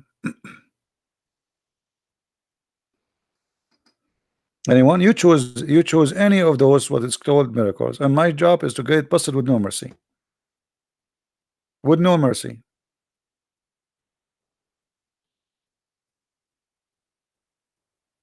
Any Muslim? Look how many. You choose. Look. All of this in the Quran. Everything, anything in the Quran. Qasim, don't send me a video, my friend. If you want, you know, choose one. Sister of Aaron, Christian prince refuted. We laugh. You will say to me, the prophet, he said that they used to call them by the good ones of their ancestor. That's stupid statement. We can get it busted easy, because Mary is the daughter of Amran, Moses is the son of Amran. You tell me how it happened that Mary is the sister of Aaron, daughter of Amran, and Moses is the son of Amran. My friend, you see, you post for me videos. Those are videos made by kids. What about you make your scholar call me and get me busted live? Or you call me and get me busted. Tell me what it says in this video. Don't be a coward. Tell me what it says in the and my duty is to show you that this is stupid. You Muslims are desperately trying to refute me, but you cannot. This is why I'm here every day, and nobody can refute me. Try. They make videos, they refute me, debating themselves. Christian prince get busted. Okay. Debate yourself and win. The hero of you is the one who called me. It's recorded. It's for your benefit. You can download the video after we finish. You post it in your channel and show every Muslim how Christian prince, you know nothing. Correct, guys? You are not calling because you know you are not qualified, and you cannot. Otherwise, trust me, if I am a person who know nothing, they will be fighting over me. Shabir Ali wanna debate Christians every day, except me. Don't even get close. What is name the guy who he challenged? He made a challenge. David Wood, I challenge you, Wael Ibrahim. Okay, so I said, hey Wael, I'm not busy. David Wood is busy. He said, I'm willing to debate you too. Yeah, you know, but you have to come to Hong Kong. How come in the case of David Wood, you don't care if you debate him in Sky, but in my case, I have to come to Hong Kong? Same as Mimi Hijab, same as the other guy, Samsi. I mean, all of them, kids. So who is the Muslim want to show me any of those miracles to be truth? All those miracles are big fat lies. And this is additional proof that Islam is a lie. Because if Islam is not a lie, why you lie to prove Islam to us?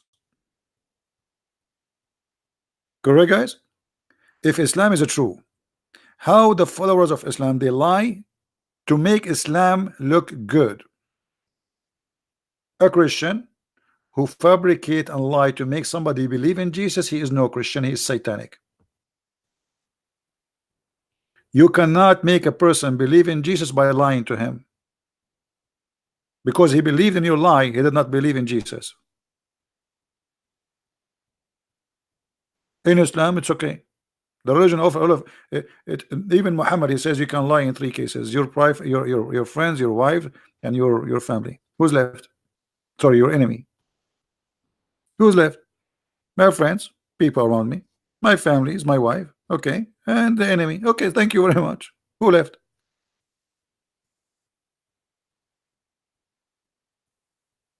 So who is the Muslim that choose for us any of those miracles? It's called miracles. All of those are in the Quran. Look at this. Even the tank is in the Quran. Do you see the tank? Even the tank is in the Quran. You believe it? Mosquito is in the Quran. I think this is a new one. I did not see it before. Did we see it before?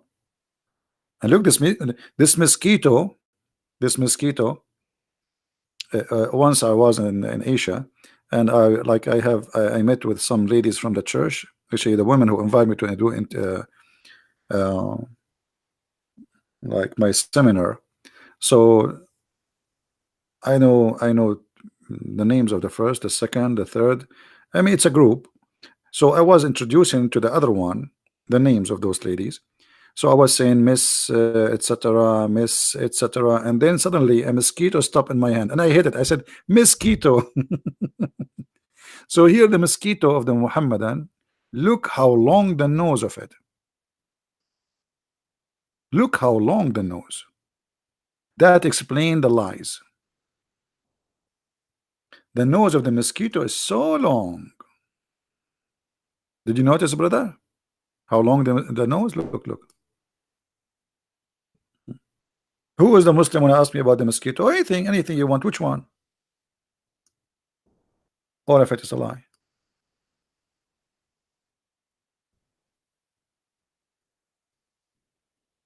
They don't dare. Look, even atmosphere pressure. Atmosphere pressure in the Quran. I did not see that one. I don't remember I saw this one. Atmosphere pressure in the Quran. Sonic weapons. Sonic weapon in the Quran. Starlight. Petra. Mass. Uh, string theory. Musa's. A human embryo. Speed of light. And not a single one of them is true. Who is the hero? Want to prove me wrong?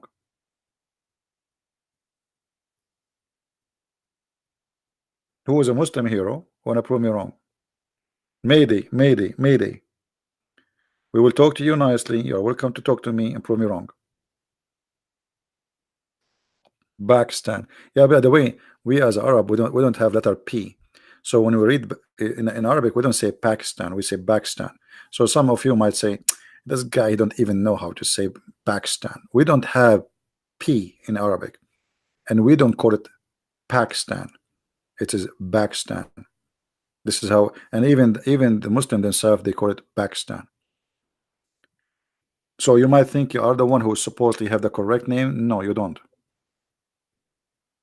Like if we ask you about like any like Iraq, you say Iraq. There's nothing called Iraq. It says Iraq.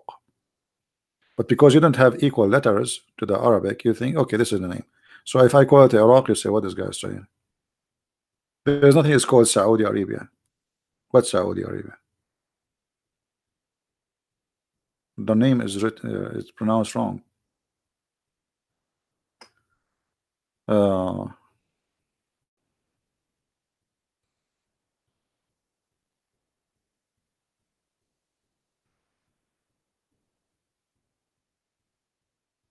yeah, there's many letters we don't, and we don't have.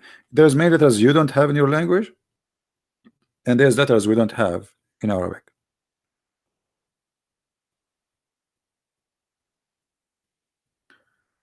العربية السعودية. العربية السعودية أو المملكة العربية السعودية. مملكة is the kingdom. عربية Arab. السعودية سعودية not سعودية. Even the letters orders in English is wrong.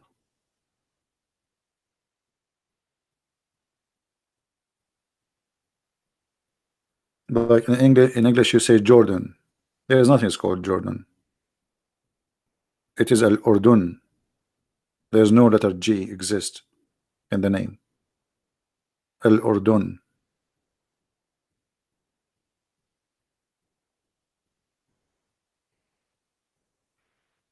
So do we have any Muslim want to say something?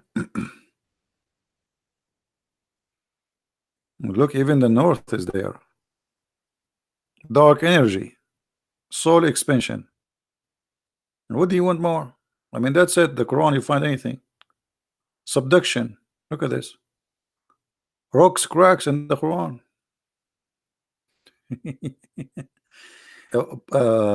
Pompeii, what is that? Frozen and the final act. Pompeii in the Quran.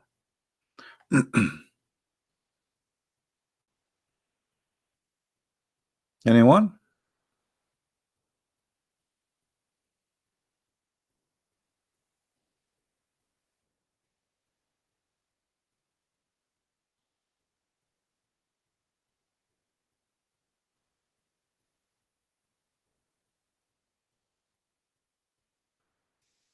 Like as an example, there is some letters you cannot even pronounce. As an example, da. It's very hard for a foreign person to pronounce that letter. Sa. You say sa. There's no. It's not sa. It's sa. Sa. Da. Ah. You know. So a person who is a German, you say to him, say Bahra. He cannot say Bahra. Even if he learn Arabic, he say Bakhra. But Bakhra mean he do poo poo. Bahra mean a lake. So look at the difference between lake and poo poo. Or he's doing poo poo. It's an action. So like a German guy who will say to you, how I can go, supposed to he learn Arabic, how I can go to Bakhra, which means how I'm going to do poo poo. But in fact, he's asking you how I can go to the lake.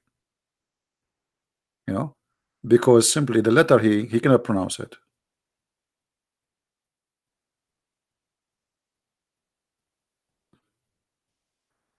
Do we have any Abdul?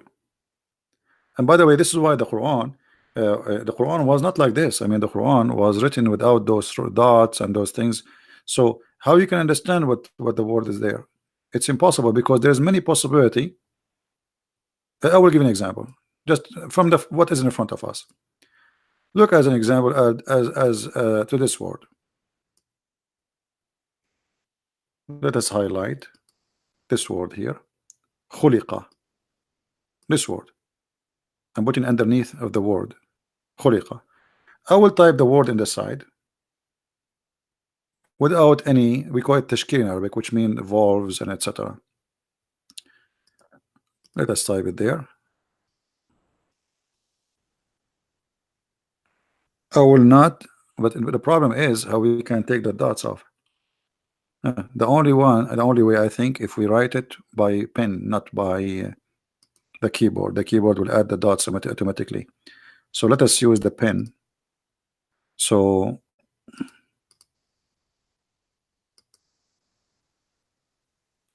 this is the word, and now we will write it here.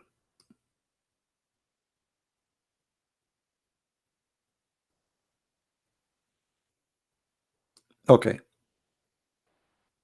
If I add two dots here, that can make it either shaving, halaq, or it can make it earring, halaq, or it can make it halq, which mean your throat. Choose one. The same word. We did not change anything. Do you see the difference? Halaq, which shave, or halaq, which is earring, or halq, which is a throat. How we will know which one is meant? Now, we add a dot, as in the Quran. The Quran now it says exactly the same, but in the Quran here there's a little move here which is called dhamma. So now that will make it khuliqa or khalaqa. So khuliqa, it's meaning created. Khalaqa meaning uh, um, let's say how to explain to you. Khuliqa, it's he created. Khalaqa, uh, we are talking about Allah, he created something, so it's different meaning. So just by adding little movement, things change. Okay, what if we took off the dots again, just to show you how many possibility can be.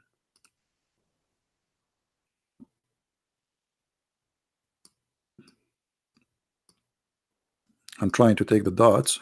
Okay, here we go. All right.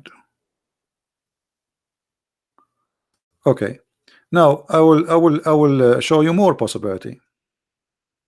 If I added a dot here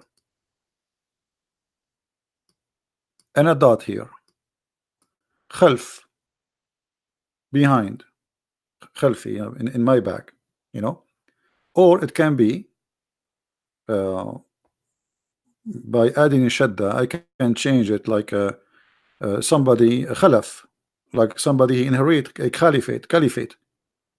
You see how many meaning? So it's just one word. So the Quran was without dots. So every word have many possibility of meaning, and there's no way to know. No way to know.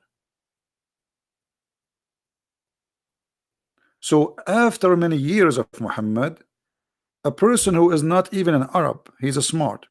He said, "What the heck with this language? We have to add things so we can make it clear."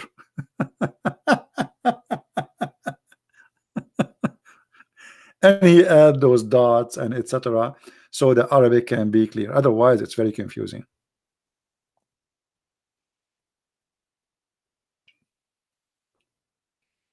Hmm? So do we have any Muslim want to say something? They don't read it. Usually, I mean, this is why there's many reading for the Quran. As an example, if you go to chapter 1, if we go to chapter 1 in the Quran, in one Quran, it says surat. As you see this Quran here, it says surat. In the Moroccan Quran, it says dhurat. So what is the difference between dhurat and surat? Dhurat in Arabic mean farting.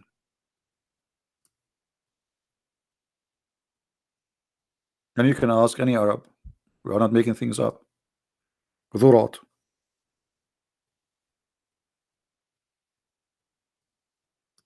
What is the difference between the word in the top and the word underneath? Just one dot. And by the way, it's in the Quran today. It is dhurat. You see, this is the there is by Warish, by Hafs. This is Hafs. The one is the dhurat by Warish. So Warish, he don't say surat, he say dhurat. Dhurat mean farting. So give us the straight farting. It's appeared twice here. The word dhurat or sirat appeared twice here and here. So in verse number 6 it says, "Guide us to the straight fort."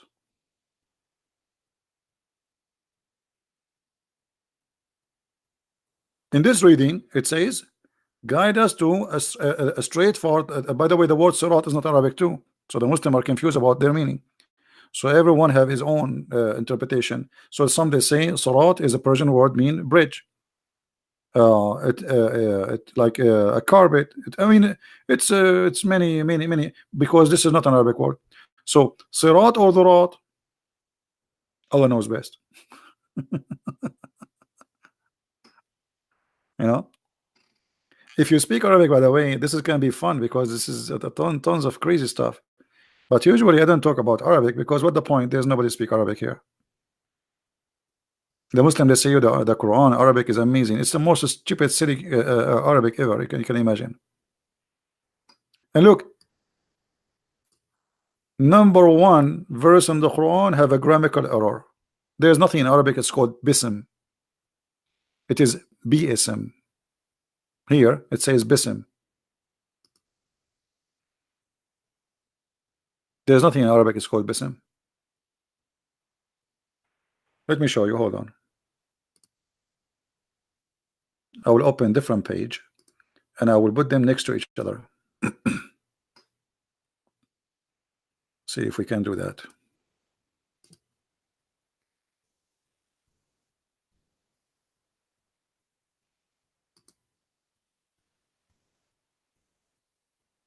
Okay.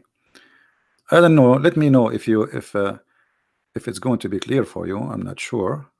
Okay. Okay. We search for the word bism. Look.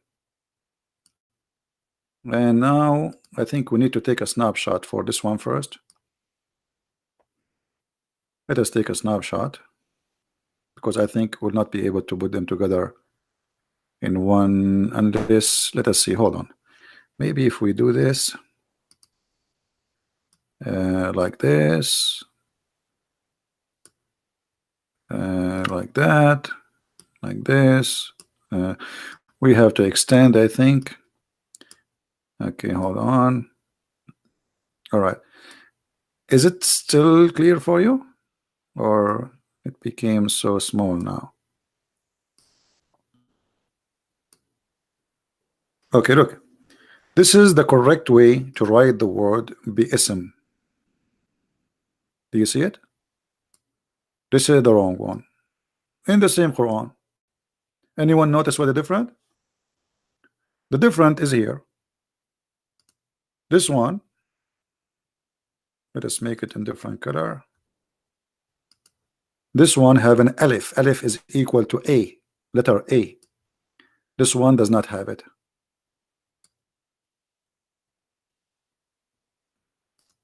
You ask the Muslims what happened. They say to you, because bi'ism in the beginning of the Quran is hard to read, so we took the letter alif off for easy reading. Isn't it the Muslim they say? Not in single letter in the Quran is it changed. And how you change Arabic? This is Arabic. How you change the language? Just for reading? Yes, just for reading. And why Allah He chose a word in the beginning of the Quran which is hard to read? Can't Allah come with His own word? No, He cannot. So BSM become bism. But in Arabic there's nothing it's called bism. Zero.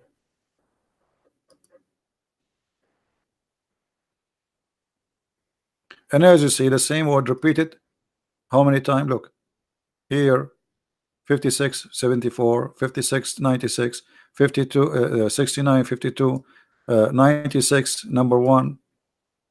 All of them, they are coming back bism. Here it's coming bism, which is obviously a stupid mistake. So what the Muslims they do in order just to make the Quran easier to read, they broke the Arabic. They broke the Arabic. The Muslims they say the Quran Arabic is the best, but the fact it's a broken Arabic. It's like a guy, remind me of myself when I start learning Arabic, English. I went to a chat room and I say hello guys, and they bounce me. They can bounce you off the chat room. They kick me out and they start calling me names. And I was saying to myself, what's wrong with those people? Why they are rude to me? I didn't say anything. I just say hello guys. And later I learned that I was making a mistake. I was pronouncing the word guys as gays. All right.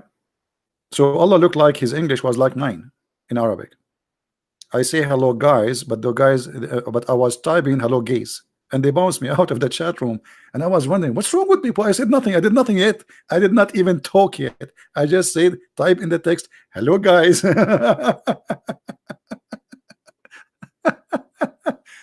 I mean, I want to improve my English, and then a second I enter, I said there is something wrong in hello guys. It must be. So hello guys, it turned to be hello gays. So Allah, he want to say hello guys, but he said hello gays. Hmm? All right.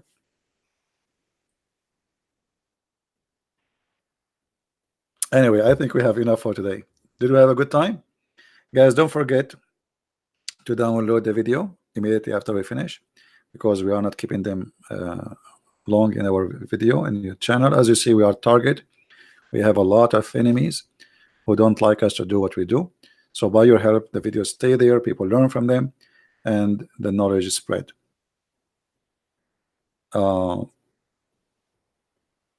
What does Quran mean? Amina. I don't know what Amina mean. What Amina? I'm not sure. You are not quoting the correct word. So I want to say thank you guys for being here. Please download the video immediately after we finish, and until we see you again. I hope tomorrow. Tomorrow is Sunday, but well, why not? We'll try to go online. If people miss us, I don't know if people will miss us by now until tomorrow. So until we see you soon again, may the Lord bless you, and thanks for all those who support us in every way, in every mean, by kind words, by donation, by downloading the videos, by emailing YouTube when they flag my videos. I really appreciate all of you. I'm really thankful for all each one of you. I feel like I have a family, and God is good. The Lord always he gather his childrens, and they are united with love and patient. And remember, the devil will not leave you alone as long you don't leave him alone, because for him, as long you do good, you are not leaving him alone. So the second you leave him alone, he will leave you alone. If you are a person who go get drunk, do gambling, do anything you want, but leave God and religion and belief and faith, stay away from that. Devil, he will be in your side. You go, you see people making videos, getting naked in the camera. I mean, they post crazy stuff. Nobody flagged them. Nobody even complained. A woman, she's showing her panty, shaking her ass. Nobody will flag a video like this. But our videos are a target, because we are sharing the truth, and the truth will set many free. And the second you share the truth, a lot of stones will be thrown at you. And you are not better than the Lord himself, for he was crucified. So if our Lord himself was crucified, who we are to complain? Thank you. May the Lord bless you, and see you soon again. Christ is Lord, Islam is false. I see you.